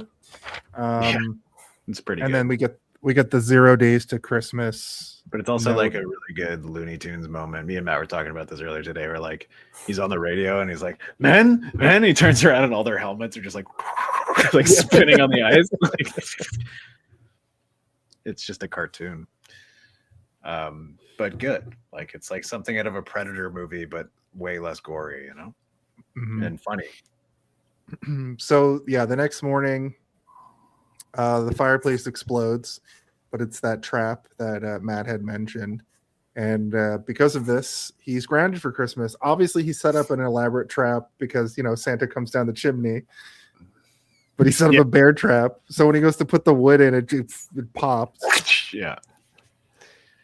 and At first, I was like, "What the heck is going on?" And then he pulls the bear trap out, and I was still like, "What the fuck?" And then I'm like, "Oh, did that kid like fully set up a bear trap inside of the?" Because I mean, that's where Santa comes from, right? I guess it makes sense. It reminded me a little bit of like the Nightmare Before Christmas when everybody's like preparing for Jack Skellington because he's on like a rampage of terror, and they're like turning up the fire and like chaining the doors and stuff. And I love that the kid doesn't even deny it. Like when he's like, you could have killed me, or I could have got my arm chopped off, and the kid's just like, whatever. I gotta go pee. I gotta go take a piss. Yeah. When he goes outside, he notices the bait is gone from the hole, and the hole's been fucked with. The spikes have blood on them, and And there's a I man. wrote some kind of bird, but no, you see a hand very, very briefly. It's He goose gets down, which I was like, why is there goose down? Because like when I first see the goose down, I'm like, oh, it's like his Santa suit has like a goose down in it, but then he's just naked. So I'm like, where was the goose down? Did he just have goose feathers on him? No, he for had some that reason? jacket. Didn't he have that jacket? No, the jacket's from the other guy, because the other guy shows up as Santa Claus. Remember, he's dressed as Santa Claus. no. He has he had the They different- find a jacket in the hole. Where he has like his wallet, and that's where they find out he's like American. That's where the wallet came Oh, from. right. You guys are right. Sorry. They took the jacket off to make him naked, and that's on the table. so we So, can like, see that old man dick. Let's see what this guy's working with. Jingle balls, jingle balls, rock. Cock. Oh, So they thought he was dead, right? So they took off his jacket. Like, we're gonna save his jacket. We're gonna cut this guy up. Yeah. Well, Peter gets dragged back into breakfast. They have cookies for breakfast because this is the part, Jason, where like he's like, if I finish all these shitty cookies, can I go look in the hole? And he's like, then you'll eat more cookies. more cookies. I like how we just put an accent in, but this is fully it's finished. full finish. I don't even know what a Finnish accent sounds like, but I think I'm doing it okay. I noticed a lot, like they would say something really quickly, and like across the bottom of the screen, it'd be like, like a full sentence. It was like, Yeah. it's like Santa Claus is coming down the chimney. You're like, what? Yep. And then other times it would be a very long thing, and it would be like 2 words. You're like, oh. One of the other men from the town shows up, and they get the body from the hole. I wrote, it's Santa, I guess, but then I wrote, wait, why does he have an American ID? Is this the monster, but he's stolen from the men on the hills? Well, kind of. So the ID says Brian Johnson Green. So they automatically assume that this man is an American man, even though he looks super Finnish. He's an American man. Yeah. Yeah. So this is where my abilities of watching a movie failed me so horribly based on just like the intake of the movie so far, which is, we already talked about it a bit, but like I just assumed these guys were people who spoke English and only spoke English because the other guy only spoke English, and they were from different European countries. I never for a minute thought that anybody was supposed to be American in this movie. Not once did I think that. So Right, okay. I missed the point here, and I was a little bit confused when they have the other guy coming to speak English. He's like, he speaks English, right? We need to bring him in here to speak English. I was like, why though? Everybody is from Europe in this country, or in this world. So anyway, So basically, they have to make a decision what to do with this body, but they can't report the body because wolf pits are illegal. So they don't want to tell anybody about this. And Piperin, which is the guy that shows up later as Santa, who's here now. He's also in this now because he's put his hands on this Santa body. So they're going to disappear the body, which was a very horror moment where they both look over at the Bone reindeer cutter. meat cutter. And I was like, are they gonna dice up this body right now like a horrible fucking The answer is that's what they wanted to do. that's what they were want gonna to do do. that, and they were about to do it. They absolutely started were the gonna machine. do it. Yeah. They took off his clothes. yeah. Not only did they start it, but they were about to put his arm in until he went like Yeah, he pulled it back. That's right. Nosferatu'd up into a fetal position. Mhm. Well, right before that though, Peter goes and looks in the hole on his own and he finds like a bag with a wooden boy in it, which I at this point in the movie, I'm like, what is any of this? Because I just assumed that was the Santa that they pulled out because they already Well, that's what I showed was him. talking about earlier when I was doing Yeah. the synopsis. I'm like, for up until this point, you think this is what they released in the mountain, right? And you think that for a very, very long time. And like from this point on, that's what you believe until later, until the last 20 minutes when the movie becomes fucking crazy. Yeah. So they're about to cut up the body and it reacts, it pulls away, like you said, and it's breathing. And also, when Peter walks in the room, clearly this thing can smell children. He doesn't even, this is the other thing, he doesn't even walk in the room. He's spying through the window from the outside, and this guy can smell him through the glass. Like, Yeah. And he doesn't even have his eyes open. He's just like, whoa. Mhm. Smelling a child. So he has child senses. It's like the thing in Ghostbusters. You're like, bloop, bloop, bloop, bloop, bloop. It's like that but for children. Yeah. I also wanted to say regarding Ghostbusters, I thought this movie was going to be kind of a Ghostbusters based off the cover, because that like all of the guys standing on the You're cover right. It does of the kind of look movie like a team. looks like it's going to be like they're going to have to get their guns. Yeah. Merry Christmas. Yeah. I wonder if the Ghostbusters ever fought Krampus in like that old cartoon show or something. Well, yes, Jack they did, because Frost there or is a very special Christmas episode that was longer that would air on Christmas of the real Ghostbusters, and it Right. was like it was the episode was a Scrooged, a night before, what I always call a night before Christmas Carol, Right. but it does have like a main A ghost. night before Christmas Carol, and Christmas Yeah. Carol shows up and she's like, "Hey, it's me, Christmas Hello, it's me." Carol." She's drunk on sherry. It's a classic Ghostbusters. I remember seeing that like on Christmas Day when I was like 6 or 7 and being like, this is peak. It doesn't get any better than this. It got better and then it got worse. So Peter bounces and Dad chases after.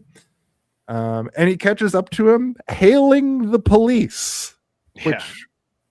I Dad also has a wish literal this corpse. police officer guy showed up for like a split second of this movie, and I'm like, why isn't he in the rest of it? This like weird, like he almost looks like he's drunk or something the whole time. Yeah. I was like, why can't this guy be in the whole movie? He also, as soon as he gets out, has a shotgun.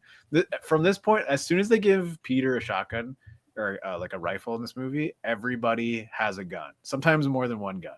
From that point onward, every time you see somebody, they either have a gun slung over their shoulder, one nearby, or they're about to pick one up. Like everybody. the police officer has that funny moment where he's like, hey, it's probably, when we were kids and we would put the pillows in our bed and go out and chase ladies. When I was your age, I was chasing ladies, and he's like, "I'm 9 years old, sir." I don't even know how to respond to that, sir. But yeah, the police officer has had calls from all over the village.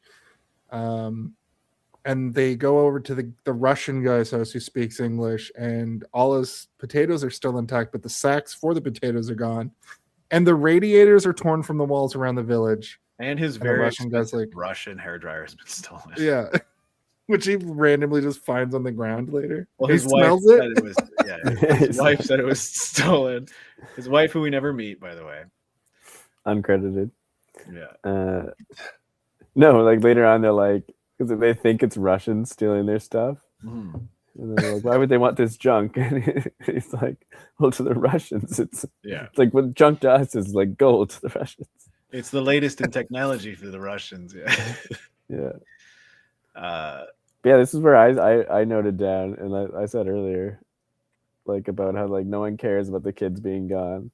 And like you said, yeah, okay, they're out and about playing, whatever. But then like still later, or like shortly after this, like Petrie is like calling a bunch of his friends, right, and like crossing them off a list, and all the parents on the phone are just like, "Well, Merry Christmas." Like, but they're also like, "Have you seen Merry Christmas?" Yeah, no, but they're also asking like, have you seen? Because they haven't come home yet. Do you know where this person? And like, and he's like, no, I haven't seen them either. So like, it's this is like when the panic is probably like on the cusp of about to happen, right? Yeah.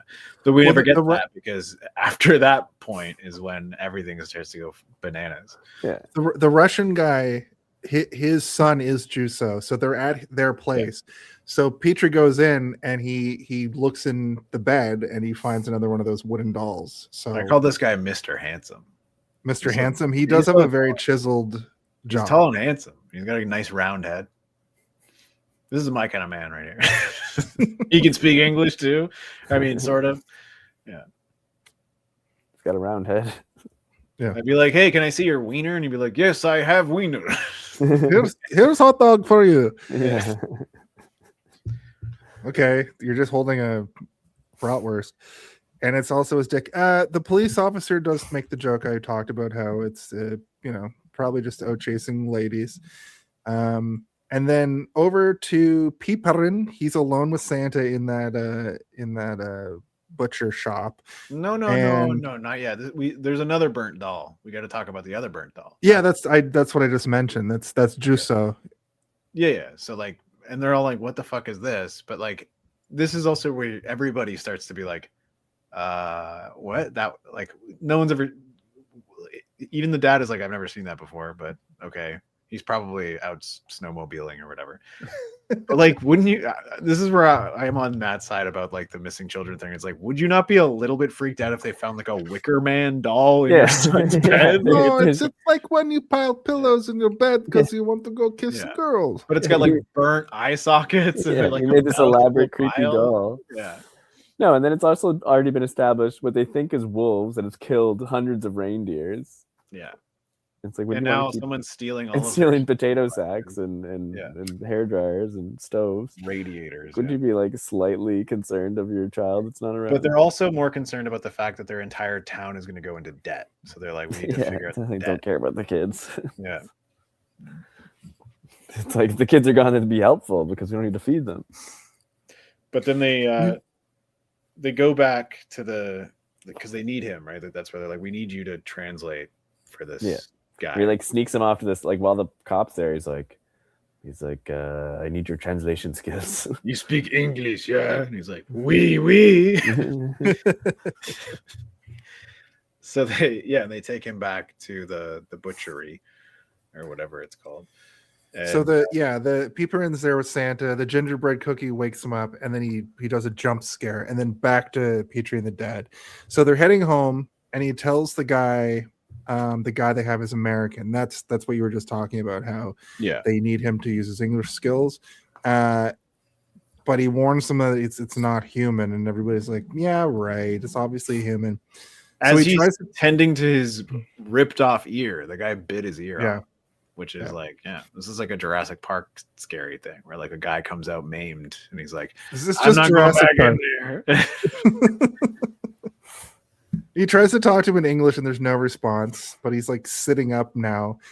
It's like the movements of this Santa helper thing is so weird. It's so like non-responsive and just like a drone, like very droney.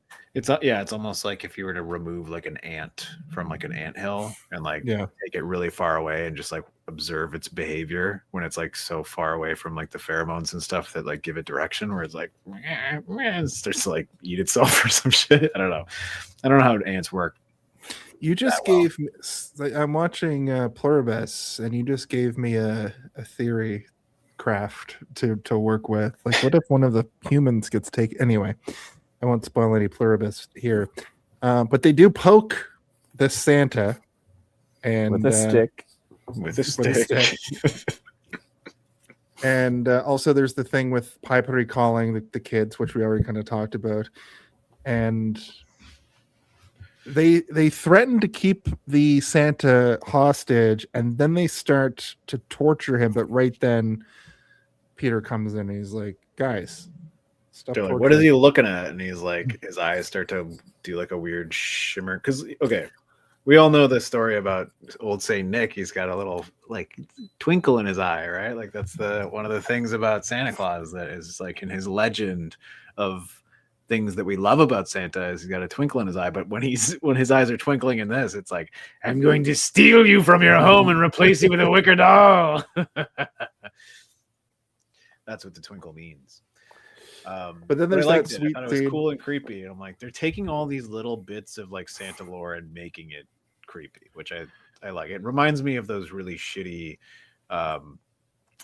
like everything that went into the public domain recently, where they're making those like weird shit, like the shitty horror. Yeah, like Popeye and Yeah, Peter yeah. Pan and Winnie the Winnie the Pooh, Pooh, and stuff.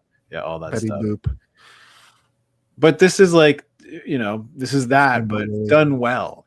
Those movies are fun. They're a laugh. You can have your friends over and like be like, this is garbage. But like, It this, reminds me of the old Asylum movies when they were churning out the like Asylum. Asylum was churning out like not parodies, but like names of movies that sounded enough like a grandmother were going but by. those movies have about the same budget as this relative Yeah. to the timeline of money or whatever. But like, this movie has a little bit more tender loving care put into it, in terms of like they actually had like a little bit of an interesting idea, and they're taking the lore and making it something that you want to see more of within the context of this film, not necessarily beyond it for a sequel or anything. But like the Winnie the Pooh stuff, it's like, what if Christopher Robin created psychosis by leaving, and like that's like the only thing they have, and they just like, now it's like a Jason movie, except it's fucking Winnie the Pooh like summoning bees to sting you to death or whatever. Yeah, or Steamboat Willie. There's like 3 Steamboat Willie movies, which is insane. I They haven't just seen any. churned those I out. watched that Yeah. first Winnie the Pooh, Blood and Honey, and you know what? I didn't hate it, but I don't really care to watch the second one. I'm like, I don't give a I've never heard of these movies. Well, Yeah. come on over. There's an MCU basically of called MC public Pooh. domain. Yeah. The MC Pooh. Having to watch it. I really like this scene where Pietari's like, "Here, Dad, here's a stick. You have to give me 15 lashes because I've been naughty." Yeah. And also all the rest of the kids are gone. And then he kind of starts to tell him about the mountain situation and how he went there with Jusso. And When was this? Wait, do we get to the part where like the kid wakes up the Santa? that's coming, like he goes in after this, I think, and that happens. Yeah, that's literally the next scene. Pi goes in and Santa starts looking at him. Pi tells the dad he is Santa, and he reacts to Pietari, and also the gun fires off and they tie him up. So this part is funny because like it builds off that whole line of like they don't care about the kids, and so it's like they're wondering about this old man. The kid walks in. The old man's staring at the kid. Oh, and, like, yeah. looks really interested in the kid, and they just grab whatever the kid, Petrie, and like brings it in front of him. It's like, do you know this man? Yeah, and he's like, no. It's like And he's could be like, a total, yes. like pedophile situation. He's like, Yeah, the implication at this exact moment is like, Who's this this guy man? You came know and this looked man? in your window man, and he's yeah. been terrorizing the kids of the town. Yeah. yeah. Also, he's Uh-oh. fully nude. But by it's the like way. it's like they're getting Petrie in trouble. They're like, why are you like talking to this man? Mhm. It's like, well, the man's a creep. Kill that guy. But also, he's been telling them all about this the whole time. It's not like he's been keeping this Yeah. shit a secret, Right. right? Yeah, I was disappointed because I thought they would like instantly be like, oh shit, like he's staring at the kid. We need to like, but like you say, they bring him up by the scruff and like use him almost like Yeah. bait. He's like hypnotized by him. Little bit unnerving, and also at the same time you're like, where is it gonna go from this It point? just shows you more that these parents don't care about these kids. Yeah, but I mean, they Won't are somebody please think of the children? think of the children, but they're very concerned about how they're going to get this next paycheck, right? But Yeah. they think they need to get rid of this guy because they're already in enough trouble. And now they're like, well, what is this guy? The other man's like, he's not human. And now they're like, he can smell this kid through the walls. He hates wearing clothes. he's got a twinkle in his dinkle or whatever. Is this where the walkie-talkie goes off now? Yes. Yeah, the okay. subsonic Sub-Zero Inc. people are on the walkie, and they're gonna land soon, and they want Santa. And Rono talks to them, the dad. He tells them they have Santa for sale. Yeah, and then they spend the next 15 minutes of the movie arguing about how much they're gonna actually charge for it. And good old Sisu is he goes for just the amount that they have lost. But the guy dressed as Santa is like $1 million. Yeah, what the fuck, $1 million? What are you talking about? 85,000. We could get $1 million for this. This is old Saint Nick. Up on the rooftop, reindeer paws. Here comes good old Santa Claus. You know what I'm talking about, folks? Yeah, that classic song. So they drive to the meet. They're going to get the debt plus more. And that's that. They get there, and that's when he like looks down at the ground. The guy, what's that character's name? Even the like John Hammond. He's played by Riley. They never say his name. I'm pretty sure it matters. Yeah. But my point is they get there and they're gonna have the meet, and the guy finds the hair dryer on the ground. That's when he sniffs it. Yeah. They also have like, and then he's like, put that hair dryer down, and then he stuffs it in his pants like a gun. Great. Imagine a full remake of this movie with the Edgar Wright crew, Nick Frost and Simon Pegg as like these characters. I think that would be a cool remake and expand kind of the universe in a funny. I think that instead of a remake, it's just a continuation of this, like a sequel. Yeah. Okay. This whole cast is back, and then we could have Nick Frost and Simon Pegg in there as well. Like, what do you mean you killed old Saint Nick? While he's eating an ice cream cone. Yeah. It's the fourth one. Cornetto. Yeah, the Cornetto. The Cornetto quadrilogy. Yeah. Up on the rooftop, reindeer paws. I do like that they dress him in his Santa suit, and it's kind of like that shitty, crappy one that he's wearing or whatever. But like, because he's so lithe and like skinny, it's like it's a Santa that you don't see, and it's more disturbing, you know. If a couple of the elves afterward, you start to see that there are some like, you know, more jolly looking Santas out there, but like this one in particular, they chose the right creep to be this old spooky man. He's not nice to look at, basically. No, he's a very decrepit man. He's also on the cover art of the movie, which I looked at before I watched it even, and I was like, so the symbol for the rare exports is like a fat circular kind of Santa, like cartoon looking Santa. I thought it was a bug when I was like looking up all this stuff. I'm like, why do they have this bug? I don't know. Are they like, is it like a parasite or something? And then as soon as the movie started, because it was at an angle every time I saw it, I'm like, this weird bug. And then as soon as it was normal, I'm like, oh, it's fucking Santa Claus. I felt like an idiot. But yeah, but the cover art has the Santa kind of in the background, and I was very confused by that, because seeing him in the movie, and I still assume he's the Santa. Well, I mean, like, think about like at this point, even the Nightmare Before Christmas, which I brought up already, but like Santa Claus in that movie is a big round character. Like he's basically a ball with a smaller little ball on top, which is more or less that image that we're describing now. But like, what would be the creepier version of Santa Claus? A super tall, skinny man with a tangly, weird beard, and like every feature is sharp and his smile. Have you guys ever seen the music video for the Metallica song "The Unforgiven"? That's what this Santa reminded me of. Here, go ahead and see. I'll see if I can find a picture of this, because this is what this reminds me of. Anyway, the point that I'm making is that this Santa Claus is creepy, and it's because of the fact that they picked a tall, skinny man to be Santa Claus. That's all I wanted to say. He's been living in a reindeer's butt. Yeah, He can't be true. He can't be fat. That reindeer was a particularly thin reindeer. But this is where the handoff happens, and there's some very funny, like, lost in translation humor that happens here, but it's all basically just like one man translating to another man in English the things that one person is saying. It's like it all like hinges on that one guy's performance, and I think he does a pretty decent job of making it all funny. Because, like you said, Matt, like, where are my men? Yes, we are men.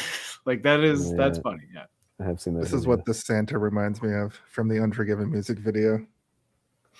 New blood joins this earth. Sorry. Sorry. Sorry. Sorry. well, Wait, what the heck? Segment? Why is the doorbell ringing? I don't know. Hey, Jason. Hey, Steve. I'm just in this liminal white space, and I realize that it's Thursday. That means it's time for the podcast. You guys have done 210 episodes. I'm really impressed. And, I don't know, something about featureless whiteness just made me think of you guys, and I just wanted to say congratulations. That's all. Love you. Thanks, Alex. That's a face I haven't seen in a long time. He just keeps insulting us. I got a little bit of behind the scenes for you guys if you want to see some behind the scenes of that moment.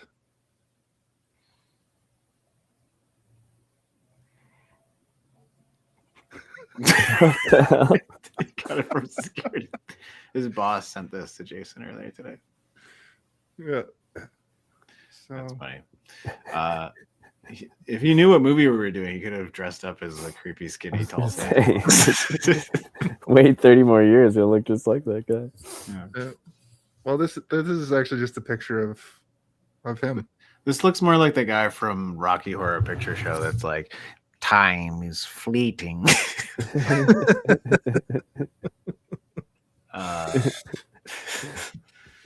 So they ask for 85K. The old guy checks out the cargo. Interesting that there's a giant 24 on the door of this cabin, because that's what it also said on the advent calendar that Paitri was stapling up. I mean, that's just Christmas Eve, right?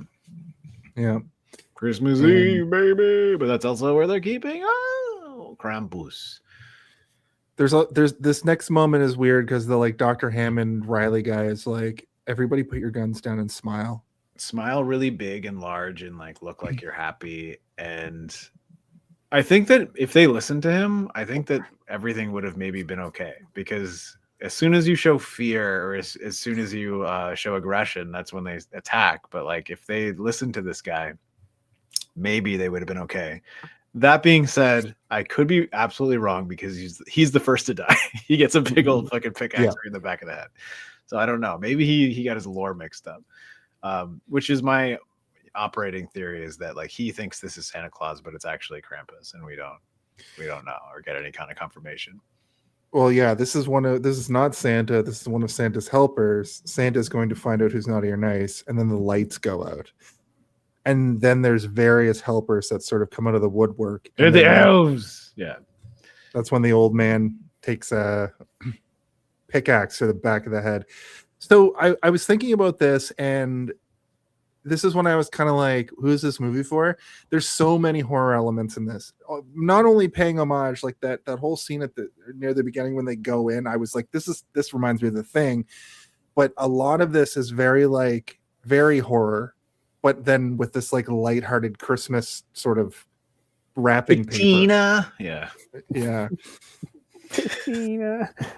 Wasn't that the kid's name? No, that was the mom's name. Yeah. They just call her Tina for short. Yeah. But it then just becomes a zombie style naked. It becomes 28 years later. Right at this point. Yeah, and this is also where I'm like, oh, this is definitely not for kids, because one old schlong is one story, but an army marching at you through the darkness is a whole other thing. That's where you really jack up the rating to fucking R. Also, like, I assume that it's different in places like Sweden and Finland to have nudity affect the rating, right? It's like They love their saunas. yeah, and like I bet you. Do you think it was rated R in Finland and stuff? I bet you not. I don't even know what the rating system is like over there, so I couldn't tell you. But like, I also believe that like there's like nudity in commercials and stuff, Yeah. in certain areas of the world. So like, I assume that nudity, especially if it's just a flaccid old man dick, they're just like, yeah, everybody has one. Who It's gives a very shit? European. Yeah. Yeah. Why do we make higher rating for penis? Everyone has penis unless you're a woman. Then you have boobie. And no vagina unless you have vagina. No, you just don't have penis. We don't talk about vagina. No, we don't talk about that. Well, they go inside, and Petteri is looking at a giant nest. Well, this is what I thought. I thought it was a giant nest for Santa, and he alludes to that, but really it's something frozen in a giant cube of Big ice. cube, yeah. And they Yeah. have So, mercury quick stuff. Google search. Yeah. In Finland, the movie Rare Exports was rated K-12, meaning it was suitable for 12 and up. That's yeah. I mean, I was assuming, and I think that the only reason it's rated R in North America is because of all the old man. Yeah, dick. differing from its US R rating for old man nudity. In quotation, old man nudity. So that's why so many people on the internet were like, "This movie scarred me as a kid," Nudity, there's a whole because they were probably European, and also it's kind of wow, that's wild. In Europe, they still have that thing that we had in the 80s and the early 90s where we have It's to like maybe Labyrinth. we have to give a round of applause for old man nudity.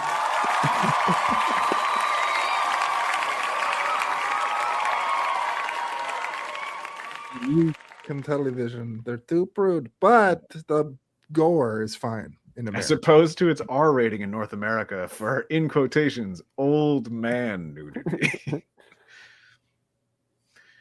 Yeah. I mean, I But- think even like if it was just breasts, right? Like regular breasts, it still would have been PG-13 here. They could have had 1 million breasts and it would have been fine. But you show one dick, 1 million breasts. there could have been 1 million breasts. I feel like there's also a threshold where it's like That's 10 breasts, 500,000 women. That's Yeah. 500,000 more women than were in this movie. 10 nude breasts combined. That's R. But that as soon as you hit, like 20, 100, 40, like You can have one F word. it brings You the can say rating fuck- back down. You can say fuck one time and have one breast and it's PG, but 2 breasts and 2 fucks, it's rated R. Yeah, our rating system over here is absolutely atrocious. Makes no sense. Yeah. Makes There no should be sense. context involved and not just like a weird checkbox system. Well, it is. It's very like, would somebody please think of the children? Like you guys. were It's saying. like that list at the beginning of the movie. Yeah. You Pull it do up. any of those things, rated R. Yeah. No cavorting and no arguing. No boobies and especially no old man nudity. All personnel working at the Coventry site must abide by the rules of conduct. Any attempt to break the rules will result in your death and/or the death of your coworkers. Deliberate negligence will result in immediate termination of employment. Especially if you're an old man and you're not wearing pants. Yeah, dun, dun, ding, ding, ding, wing, ding, ding, ding, dong, dong, ding. Okay, we're at the end of the movie. It's Christmas time. The kid turns So into that's- Rambo. Yeah, Yeah, that's what the radiators were for. They're trying to defrost this thing. I mean, I haven't seen this in a long time, and I couldn't remember that that's what it was. But as soon as they have all the heating and implements of the town, I'm like, oh, they're probably defrosting this guy. I don't remember what it looks like or what we're gonna see, but there's probably gonna be a big circle of ovens and radiators and shit. And there it was. And We I also kind of got like one of it. I my- kind of think it's cool. We also got one of my strikes against this movie where there's just the sound of kids crying for the next 10 minutes because all the kids are in bags in the bags. It didn't bother me that Superman. much because it was like subdued and it wasn't like shrieking. Like if it was like baby crying noises, then I'd be like, get it out of here. I had headphones on and I was annoyed by it. So All right, so it lost a full score point on your no, I didn't lose a full arbitrary score system of point. I scoring still- things. No, I rated the movie good. I'm just saying, like, Okay. one of my strikes against this movie was this. It only lost maybe like a 0.2 for it, but I It thought was it was just- funny that there was a bunch of sacks of children that were the potato sacks. And that guy is like kicking the other sacks over because he's looking for one specific sack to find his son. He finds his son and doesn't untie any other sacks. This is also a way for them to not have to pay any more actors. To have That's a to good pay point. time. I'm just putting that together now that they don't show. There's just the weird moving sacks when they put them all into the freight net. They probably they're- got like a bunch of people that were on set that they didn't need, like, you know, people doing catering and shit. Be like, can you get in this sack for this shot and just like Jiggle. shimmy around or whatever? And then they added all the whimpering and stuff Where afterwards. do you guys keep disappearing to? Me? I'm here. Space. Jason's gone. Oh, I'm not in this one, though. Space. And I then keep forgetting Steve, that you the, just gone. Oh, I'm just covering my camera for a second. It's Oh. trying to refocus it. Yeah, trying to refocus it. That's what I was trying to do as well. Hey. So they barricade the door with all the radiators and ovens, and Pietri gets their attention. As long as the kids are here, the helpers won't leave. And then they just reveal a huge pile of explosives. I guess the explosives they were using. Somehow Peter knew that shit was there, but you know, he's already shed his snake skin of being a child. He's now a full man. He can smell dynamite the way that Santa's little helpers can smell children. Or whatever. You smell black powder in here. Let's load this shit up. Yeah. It All took me a along second the also, like watchtower. they get the other guy, they like the guy dressed up as Santa Claus. Like they're He's apparently just a crack pilot as a helicopter. but then man. like so at first I was like, how does this guy know how to try to like fly a helicopter? But they mentioned it earlier in rounding up the reindeer. Yeah, I assume that the people in this community have their niche abilities, but they also, because it's such a small community, they have to do like several different jobs, right? So this guy, I think they like briefly were like, "Oh, where's your helicopter?" He's like, "Oh, like to round up the reindeer, right?" But he didn't do it. I don't know. It was confusing. he couldn't find them or something. Yeah, There was like the helicopter was broken or something. I don't know what he said. I mean, there was probably like one line of dialogue that like set up way earlier that this guy can fly, but like I have forgotten it at this point. But in my brain, I'm like, I mean, he's wearing those aviator sunglasses. He must know how to fly something. True. Yeah. So yeah, he goes in and gets the helicopter. But also, I've seen any movie where like a movie that takes place in isolation like this, everybody in the town has multiple talents, and they just so happen to have one of the people that knows how to fly a helicopter, and that's fine with me.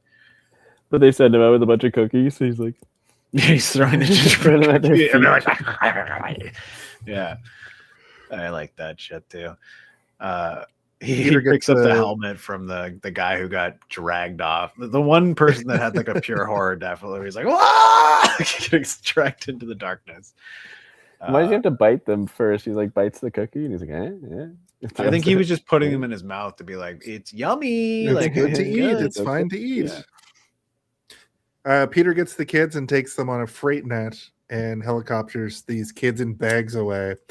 And they start making holes in the ice for the dynamite. So basically, they're using the kids to lure the helpers away to the reindeer pens. And this part was crazy to me because in the grand scheme of things, when they put all the holes in the ice, they cut the horns that are protruding out of the ice and they put them in the back of the like pickup truck they have. So I can only imagine that they just sold these are also a rare export. Very they sold rare, off. Yeah. So I didn't see that coming because they do the dynamite first, right? Like they drill the holes and then they back up and then they both are like, I'm like, yeah.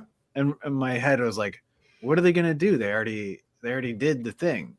Why are they doing that? And then I was extremely happy when I saw them coming out like a Three Stooges skit where it's like so heavy and awkward that they can't figure out like the weight distribution between the two of them, trying to get this horn into the back of the vehicle. I'm like, so smart. They're taking the horns because it's the only thing exposed, and everything else is going to get absolutely fucking eviscerated, like basically disintegrated when the explosion goes off. And who knows what ancient demon horn ivory is worth on the black market or whatever. I mean, Riley's dead though, so like that's what I was thinking. Like, who are they even going to sell this to? Who's going to believe them? They could just get some weirdo to come check it out, you know. Well, the same people that buy the humans in crates. The Yeah, mall they just kind of Santas at look the end into again. Sub-Zero Incorporated or whatever Yeah. the fuck it's called. Who are your business partners? We've got a proposition you might be interested in. Yeah. So they fly out. We get all the CGI moments are like in this bit where Piper's up on the net flying around. The Santas are like following it. They get to the pen. Pen's closed. Piper jumps down to open the gates, but this scene is so crazy. This is like what you guys were saying earlier. Like, he's a full man at this point. Yeah, he's Because Rambo. he just does like a trust fall and lands on some power lines, and he's just fine because he's not making the connection to the ground. So He's not making the okay. connection to the ground, but what he is making is that like that cool cable noise that you hear in like a bunch of movies. Love that noise. And he gets down and activates the electric fence, and he's about to sacrifice himself. But they blow the dynamite, and there's a crazy explosion. Also, probably a lot of the budget went into this Also, probably explosion. they blew that dynamite a little bit too close to that car, like in the actual stunt that was happening. Because I was like, "Holy fuck, that's crazy close." So it wasn't a miniature that they just like used forced perspective on. Because I that's don't what I was fucking know. thinking. Yeah, I didn't look It it, looked up, crazy. but it looked like a real car driving away from a real explosion to me. But yeah, maybe like there. Sometimes a movie like this, when the budget is $2 million, like sometimes like $150,000 goes to like a stunt that is of that scope. You know, Mhm. it's like we spent $20,000 in the cast, and then like $100,000, like $900,000 on whatever the fuck else, like building the sets and all that shit, feeding people, lighting, camera gear, and then we spent a shitload on this one explosion at the end. So we gotta get it right, and if we don't, the movie's fucked. Yeah. Like that part in Tropic Thunder where they accidentally detonate too quickly. It's supposed to be like, yeah. Matt, are you looking it up right now, trying to be like, was it real? Yeah. Yeah. But right at that moment, the helpers just stop. So the world is saved. It's like the battle droids at the end of episode 1 where they're like, and Jar Jar's like, they all broken. What's going on? I thought they were just gonna wander off. Like, all right. So did I. And also, I had a bit They're of in a pen. They're in the pen. They can't. An electric pen. There is a point when listen, you shrug and go whatever, but like I'm pretty sure you're right. Like they probably would have wandered off, but when it backs up, you see the pen and you see like a huge like Yeah. and there's a couple of them like going into the fences trying to get out. They're like, oh fuck, this is Well, I had a bit of one of these. I think these might have just been people that were like brainwashed into drones. But I thought that's in my notes. I actually like the theory. They were hatched out of the reindeer now. I like that better too, because like where Yeah, I like that. where did they come from? Yeah. Did you when you guys were watching this though? Did you have that moment of like, oh, these zombies just stopped because it's like vampires now? It's like a vampire thing because the main host. I was literally dead. thought like episode 1 where they blow up the command battle station and Yeah, they're all okay. just like, I don't know what to do. But Yeah. I never really considered where I always just assumed they were like frozen with him and they also all defrosted or whatever. That's what I initially assumed too. Yeah. But hatching out of the reindeer, I like that. I like that a lot. I also like the idea that maybe they're brainwashed weirdos that have like a psychic connection, but maybe he eats the girls and he keeps the boys forever until they age into weird old men and then like they become his servants or something. Okay. That's why there's no girls in the movie. But he ate all the women in the town too. We eat the women. We become the Santas. We make the money off the reindeer by hatching out of them. And then we get the cocaine, right? And then we got the women. So the women are going to come back in the sequel. It's called Mrs. Rare Exports. Yeah, that's like the whole crux. It's like it's Mrs. It's called, Claus. it's called Rare Escorts.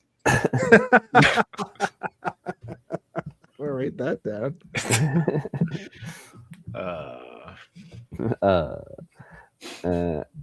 So there was 190 elves, and they're like, "What's that worth?" Well, about 85,000 for one. So what? This is where we discovered that the other bully kid is like a math genius or math whatever. genius, Yeah. and he says 16 million for the lot, or 15 million. He says it's about $16,800,000 in total. Which I'm like, why is this kid just like the math wizard? Doesn't But his dad like whisper the answer to him? I think his dad is asking him what it is. Yeah. His dad's like, what is it? What is it? Tell me, son. I'm stupid. I'm a potato farmer. I don't know how to do this. This is where I wrote, I really would have liked to see a rampaging Santa giant. I think that was a missed opportunity. With no Like, horns. even He's like, where's my horns? no He speaks horns. perfect He's on American fire. English. And it has a similar moment to like Pie Tree closing his eyes, you know, and then Jason, everybody's I stopping. guarantee you that there was a version of the script of this movie where that happened. And you should rest easy at night, especially Christmas Eve, knowing that the thing that you wanted to happen is probably what was written into They were like, we don't have the $500,000 to do that sequence. we can pay 280 old men to get naked, but we cannot afford to try. We can get CG. Sam Jackson for our next movie, or we can have a rampaging Santa. And they were like, Sam Jackson. Yeah. And then maybe we can do like a follow up and Sam Jackson can be Santa Claus. Yeah, perfect. The actual Santa shows up and it's Sam And Jackson, he's just Shaft. Santa Jackson. So the movie is over, but we get the equivalent of, I guess, a kind of a post credits, but it's still in the movie, where there's 312 days left of Christmas. They are hosing down the Santas. Then 76 days to Christmas. They're training them to be mall Santas, basically. And then my other one of these. This movie is just the origin story for mall Santas. So it takes place in the 1970s. I guess that's when malls were invented. I don't know. When did the first like big metropolitan mall happen? Probably like around probably the late 60s, early 70s. Let's look it up on the Googles. But I mean, he also doesn't he send it to like Zanzibar or something, like that's where one of them's going. So it's like they're going all over the world. True. And like malls, I think were like There's an alternate universe. Oh, I didn't know. I didn't know we were in the multiverse. 1800s. Also, multiverse is spelled M-A-L-T-verse. M-A, the sang the word all. So I thought universe. This might have been not as like silly, and I'm sorry, but like, why didn't because you're selling all these Santas, like it's a one-time go. You're never getting that money back. Like, you know, you're not. It's just a one-time sale, and you're closing up shop. You're not getting more Santas. But maybe they're making enough money that they can just like finally live in peace for the rest of the days. But $16 million is like 20 years for. Also, I don't think that I got enough fanfare for multiverse spelled M-A-L-L T-verse. Multiverse is pretty funny. Welcome to the mall. Everybody are naked Santa Clauses. They've got weird. Oh, it's so long. Okay. But yeah, like why didn't they just like turn it into like its own little workshop, and then they just became Santa? Whoa, make them mate. They could have just been making toys and stuff. Oh yeah. It was like 180 then. True, that would have been a better ending. That ending is so weird to the point that I'm like, it's almost like the end of the movie was just trying to justify the title of the movie. Yeah. It's like there's no reason for it ever to be called Rare Exports other than the end of the movie, really. Well, I guess they're trying to export Santa out.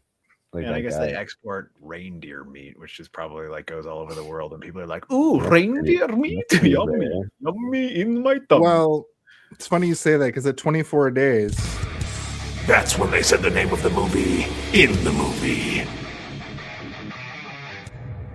now normally just having rare exports written, I wouldn't. I would, but it has the I symbol mean, anytime from the it doesn't cover of say the movie. this is what you do. So True, but it says rare exports with the logo of the movie with the little Santa insignia. So I you don't thought it was remember worth earlier where mentioning. like John Hammond is like, for today, I guarantee it. We're going to do a real rare export, but he says it in Finnish or whatever. Oh well, I fucked up. Missed that. You missed it. Ruined the episode. We got to start over. You Well, missed it. hello and welcome to the episode. I'll definitely miss it. We didn't make you stay here for 3 hours though. I'm close to falling asleep. I know, you but picked the perfect we're movie. slicing off a good hour of this episode, so you should. Be Yeah, What else? Is there any more segments? there's Yes. a couple more segments. Lay it on me, So just sister. at the end here, I wrote a gritty Christmas tale. A gritty Christmas tale reminds me of 80s kids movies, which I already kind of Hit me, mentioned. gritty. Oh, these are just my final thoughts. Yeah, and the movie ends and they make their $16 million nut, and that's the end of the movie. So with that, we can probably go into our Home Alone. It's funny of It that All. a Finnish movie ended with a $16 million nut. It's like, those are both cum jokes on top of each other. Heyo, I'm always finishing.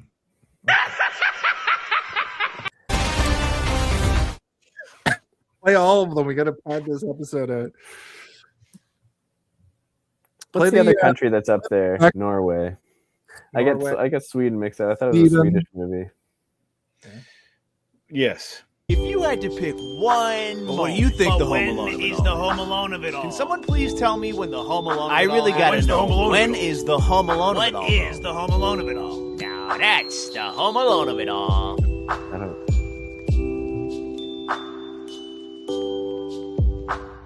I don't get this segment. What's this segment? All right. You haven't been here in a while. I'll explain it. Explain it to me slowly. In the movie Home Alone, there's a sequence where Kevin McAllister slaps down the blueprint with his nightmare funhouse drawn all over it. That he's setting up the nightmare funhouse for the burglars. Okay. Now, over the years, we've sort of posited and theorized that every movie has a segment similar to that. It's essentially the moment or the segment of the movie where it pops off, or it could just be your favorite segment of the movie, or sometimes it's literally just the third act.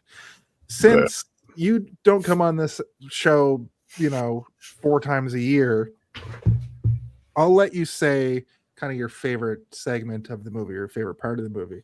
But there's more. We need your favorite part of the movie, your final thoughts on the movie, and a rating. No, Floor is I get yours, that. Matt.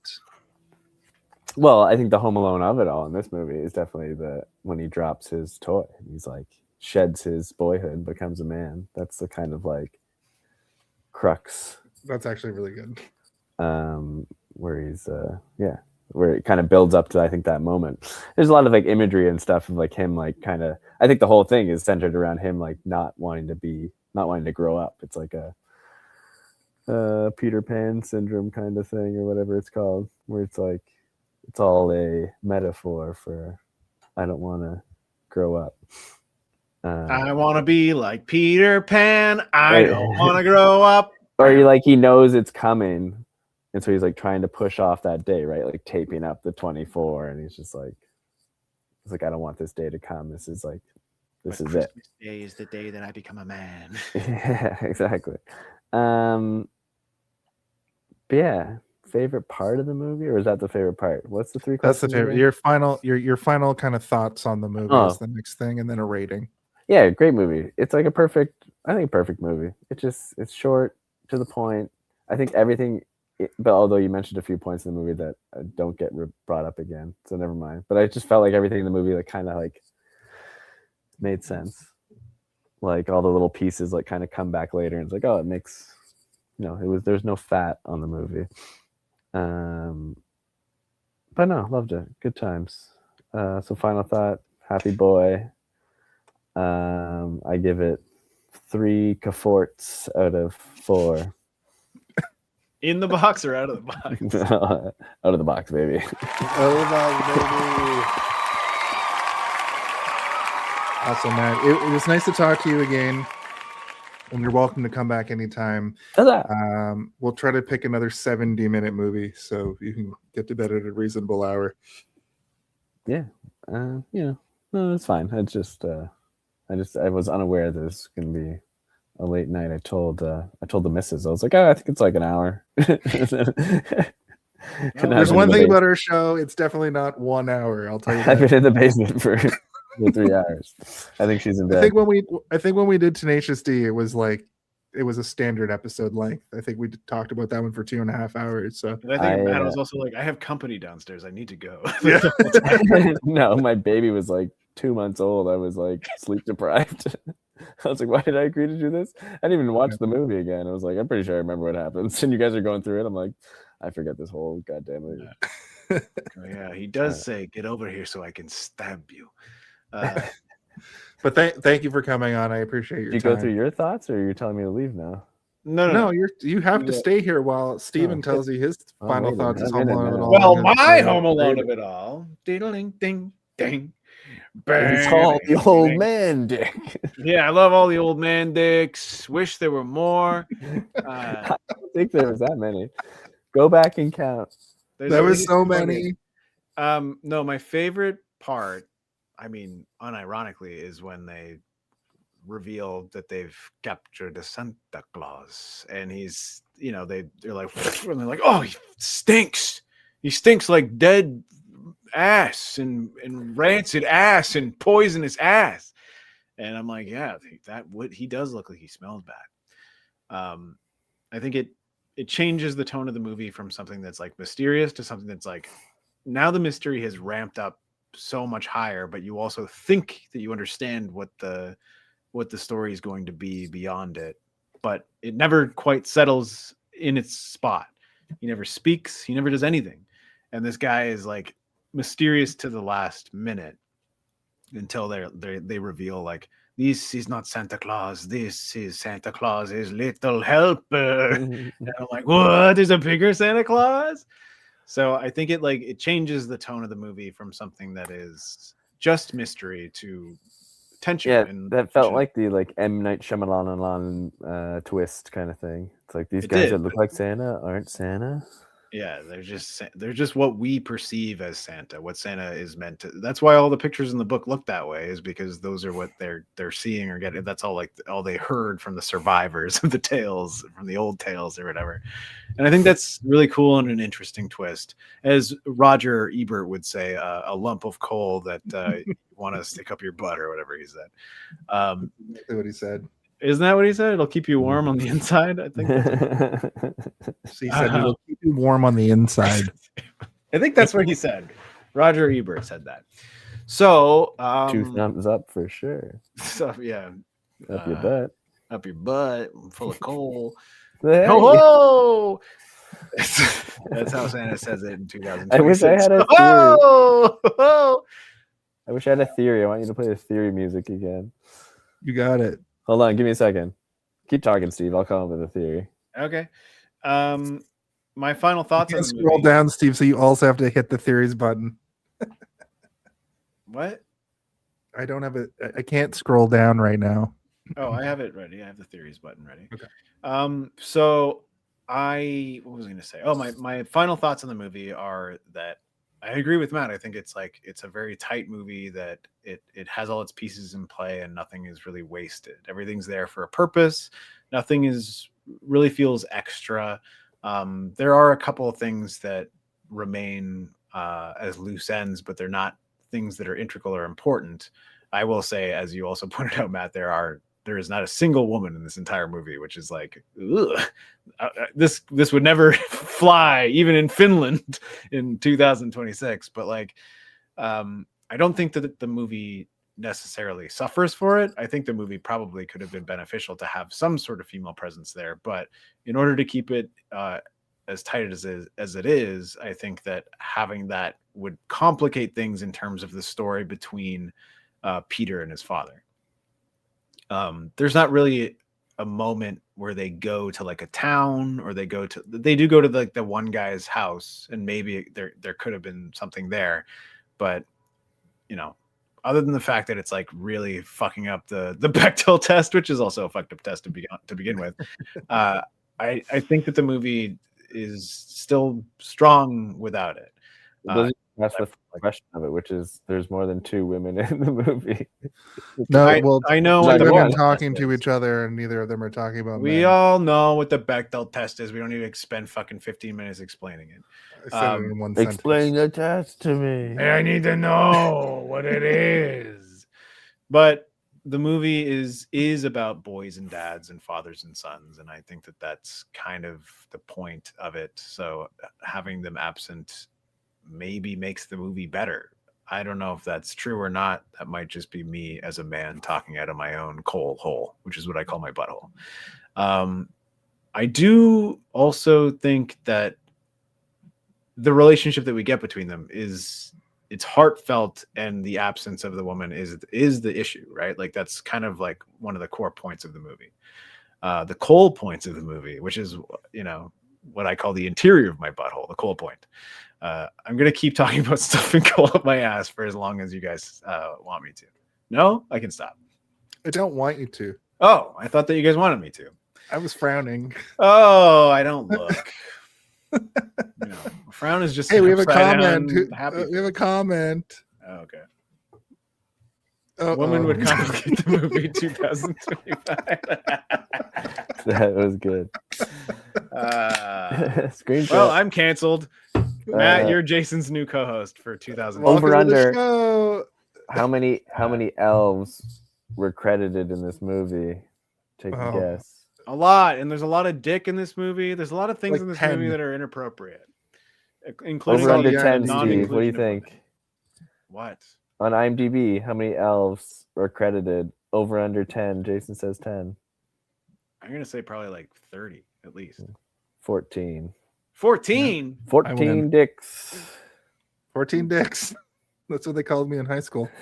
Oh God, it's like Cthulhu but downtown. I did notice a few Santas that were like, they were just bald, like no beards. I was like, come on. Yeah, the short-haired Santa, when they were doing the like lineup, I was like, what the fuck? Santa's has long hair, skull on top. Gotta skull it. If anything. Yeah. Yeah, anyway, my final thoughts are that the movie is really good. I do think that it would have benefited from a little bit of a female recovered from touch. that. You're doing cleanup after that bad quote.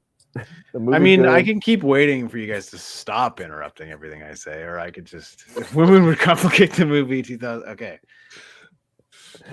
This is the first time that this has ever happened to me. Somebody write phone's that down. ringing. This is the It's first time happened to that's me ever happened to 200 me. Steve. It's happened to me 209 times. Oh yeah, I forgot that you And hate on the women. 210. Shut up. I love them. I love every woman on earth. I'm the only one that noticed there was no women. You both were like, oh yeah, there isn't.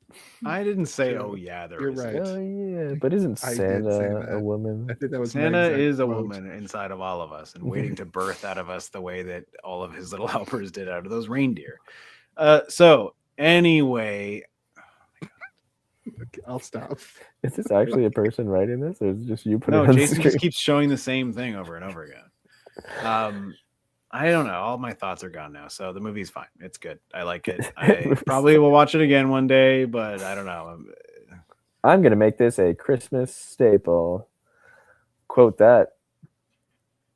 I'm going to make this 15 Christmas staples on the door, 24. That's my rating. That's pretty good. That's pretty good.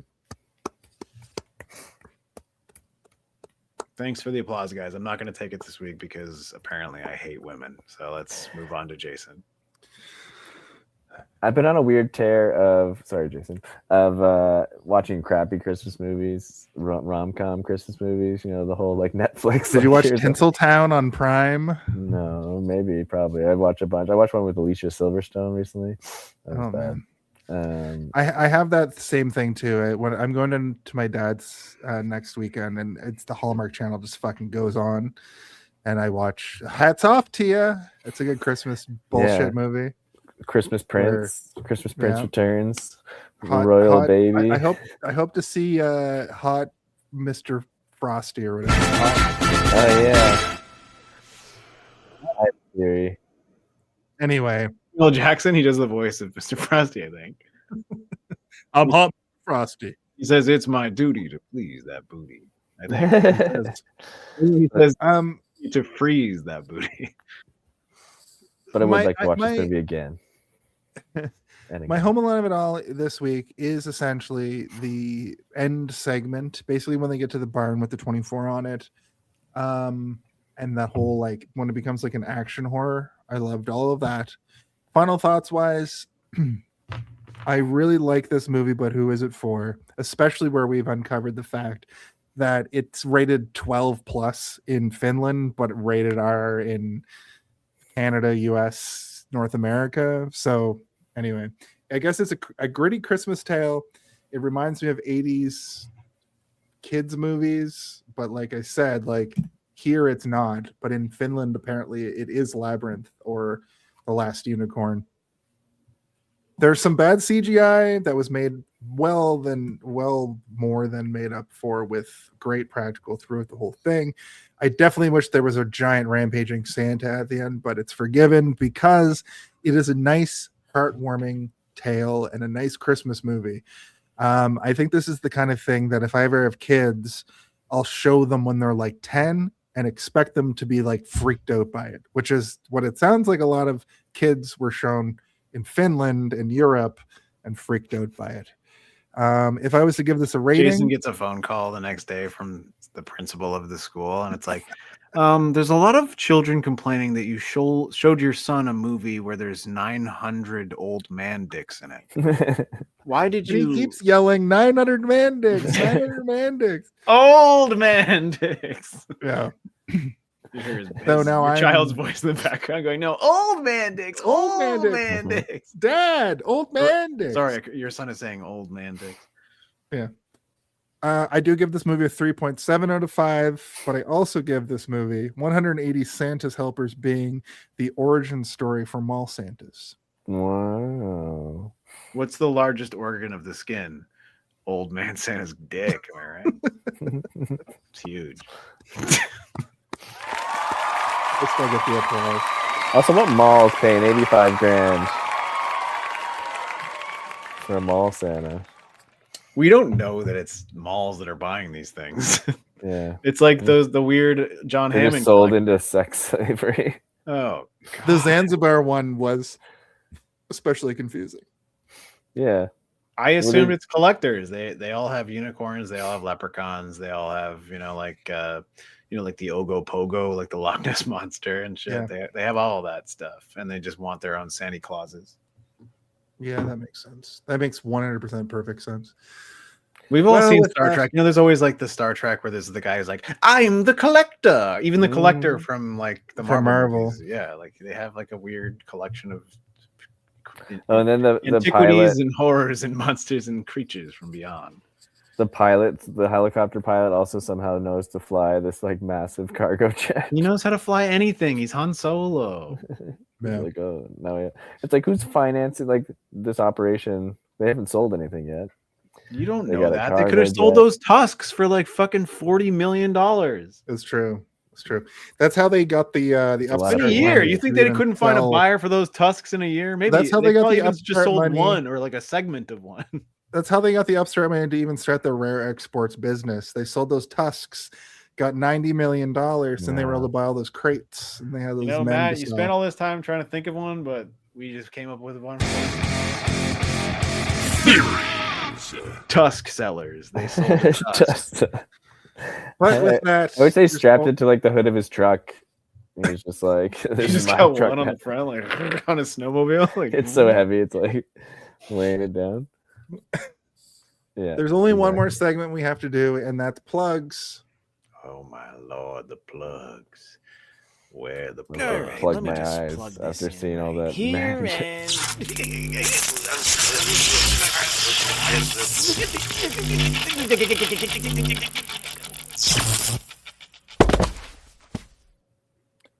That guy's died 100 times. So He's like Matt, Kenny, we'll he go to comes you. back every episode. It's true. Matt, we'll go to you first. Is there anything you want to plug this week? Is there anything you want to plug out there in the ether? What do you mean plug? Do you Is have there a anything you want project to you're Toilet? working What are we on? talking about? Do you want to plug a piece of coal up your ass or like anything? What do you mean plug? Like something I'm Do you have a doing? project you're working on? Anything you want anything you want people to No. know about? No. No, I fly under the radar except when I do this once every 3 years. Nice. Check me out on Coalupyourass.com. yeah. I only do hot ones. Hot coals, that is. Yeah. Not the wing show. If you Google my Oh. name, Yeah. I won't show Please up. don't Google my name. In fact, I'm gonna plug You might not see Googling me dipping a hot piece of coal into the bomb hot sauce and sticking it up my ass. Read one of my many leather-bound books. I am a published author. That's about it. I don't know. Like that's a plug. What? One of my Your- many leather-bound one of books. one of your various books. Oh yeah. Well, I've written none. So. Oh, I assumed you did. Oh no. You're a no, professor. no. I've published scientific articles. Go read. Let's see. You can't even remember your own scientific articles? It's because Oh, they're probably labeled like A10412 No. public documentation peanut allergies or something. Here's one. My most cited: predicting social media engagement with computer vision, an examination of food marketing on the Instagrams. Wow. There you Yeah. go. Or how about this? Content hungry: how the nutrition of food media influences social media engagement. That's niche. How about this one? Social media and mindfulness: the fear of missing out, FOMO, to the joy of missing out, JOMO. Oh, that must be an old one. Jomo. I didn't come up with that Holy title. shit. Jo- Well, you can find all Jomo of sounds like a those- racial slur to me. right. It sounds like a. Never mind. Well, thank you for coming on. I'm gonna tell you this now. The name of this show is Hey, Did You See This One? And in a couple of minutes, I'm gonna ask you to say the name of the show. Remember that, but forget I said that. Steve, what do you have on the back burner cooking up? Oh, me? Your old pal Steve? So I as always like to pitch my two big YouTube channels, which are Darth Theorist, where I do a lot of Star Wars stuff, and the Three-Eyed Theorist, where I do a lot of Game of Thrones stuff. And we have a third channel coming soon over the horizon. One of these days, you'll see what it is. We've been working on it slowly. Star Trek. I mean, Can I guess? I wish it was Star Trek. but MCU. I'm not going to tell any of MC you Pooh? fuckers what it MC is. Pooh? Is it MC Pooh? Pooh? What if Winnie the Is it the Pooh? Pooniverse? The Pooniverse is here. No, it's the multiverse, spelled M-A all. No, keep fucking it up. A-L-L. Okay. That's why it messed me up because it's an MA-all. M-A-L-L T-verse. The multiverse, where everything What takes universes place in are the we mall. missing? Listen, Star don't worry about it. It'll be there when it's there, but I'll tell you when worry it's about it. live. And also Stanland, which I like to pitch every week because even though it's been out for a while, but I did do a bunch of stuff on the spin-off series of Multiverse where I play a whole lot of characters and I did all the editing for it. So I would appreciate it if you guys would check it out. But I'm also working on another project with those same people now, the same writers and producers of it on the Sonar Network. Excuse me, I'm burping. I'm burping in my chest as I'm trying to talk, which is not advantageous to this plug. But we're coming up with a new project. It's called Randy. It's very interesting, but I won't tell you exactly what it's about just yet. But the episodes are they're about the length of your average Star Trek episode, like around 45 minutes. They're fun, they're interesting, they're cool. I've been re-editing some stuff that was recorded a long time ago. I don't know if I should be talking about this, but I am. But yeah, it's cool. Public. It's not public yet, but it is now. Podcast or YouTube channel? This is going to be like a podcast thing, so you'll be able to find it on all your podcast stuff. Nice. And other than that, I think that's all I got this week, guys. That's all I got. Thank you, Steve. All of that sounds wonderful. delightful, and go watch all of that. You can find this show, Hey, Did You See This One? The name of the show is Hey, Did You See This One?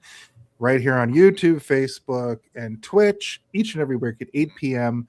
Unless it's not, very rarely we'll go on it on a Wednesday or a Tuesday, who knows? But my point is Thursdays is the day. You can find all of our stuff on all social medias. You can't find it on food social media, though. You can't find it on food Instagram. But maybe we do a food version of the channel where I just eat a whole sandwich right in your face. But outside of that, month, food movies. that's actually not a bad idea. That would be fun. We would do. Finally, we can do Ratatouille. The stuff. I'm waiting. I've got so many Ratatouille jokes up my ass. Ratatouille, the stuff. What's that movie Food of the recently that came Gods. out? The where they go to that island and it's that chef. The Menu, yeah. The Menu. That's great. 4 movies. I watched that movie this week. Actually, I like that It's movie. great. A lot of people hate Very it for good. some Oh, reason. really? I'm like, why do you guys hate No, this? it's very good. I think it's because it's too on the nose of what it's critiquing, but it's also like, who gives a shit? It's also fun and cool. It's also isn't it Voldemort? Yes, It is Voldemort. I am the voice of the professional wrestling company here in Toronto called Super Kicked. I'm the announcer. We have our 10th anniversary show coming on Saturday. Unfortunately, I'm going to miss that. But my 10th anniversary of being an announcer comes up in 2026. All of the dates are set in stone. So come to the Great Cool. Hall throughout the month and see me announce. And in addition to all of that, we have merch. You can find illustrations by our very own Stephen Boba Blackfly Waters. You can get, who is it? Corporal Tunnel Syndrome, the Bond villain that you wanted this whole time. You can also get the Howie Mandela effect on a shirt if you want that. You might or you might not. You probably do. You can get the Grimoire Familiar Killers shirt, which is one of the gems in our crown. There's also the Eldritch Millennial. It's just Steven as an Eldritch horror. Also me as Killade. I am just doing this now because I want to be included. And of course, Twinkerbell. Twinkerbell, you can get on a shirt. It's which is also me when I was like 22, I think. Yeah, it's kind of just always you. You got your harness on. But with that, that's the end of the show. There is, of course, Matt's still giggling about Howie Mandela effect. I don't think he's ever seen that one before. Steven, I'm going to need you to do the ending little bit, which is the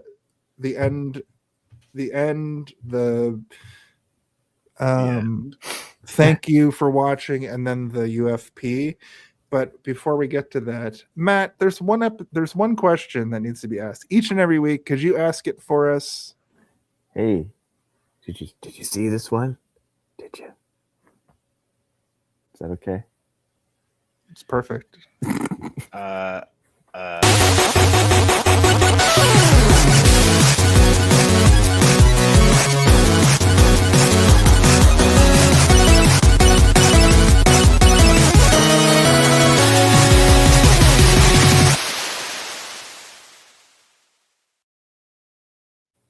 Now, never this is done the it before. How did you expect me to just know how to do that when I've never done it? Well, you've seen it done. I've seen And it now- done, but I was like, what do I press? Do I press this or do I press this? So now the next thing is like Matt has to make the funniest joke you've ever heard, and then you click the UFP button. Oh no. I don't know any jokes. This is going to be some sort of disaster, isn't it? Ding ding ding Something happening. ding Did ding it. ding ding ding. So what happens now? We just watch this. Thanks for watching. What's happening? Yep. Beam up some Star Trek content with Live Long and Podcast. A roundtable movie discussion with Hey, did you see this one? And take a peek into the darkness with Heard Noise, Must Investigate with Michael Chan. Watch us duke it out on trivial debates. And let's chat about TV with the Super Mato Brothers. It's all here on the United Federation of Podcasts.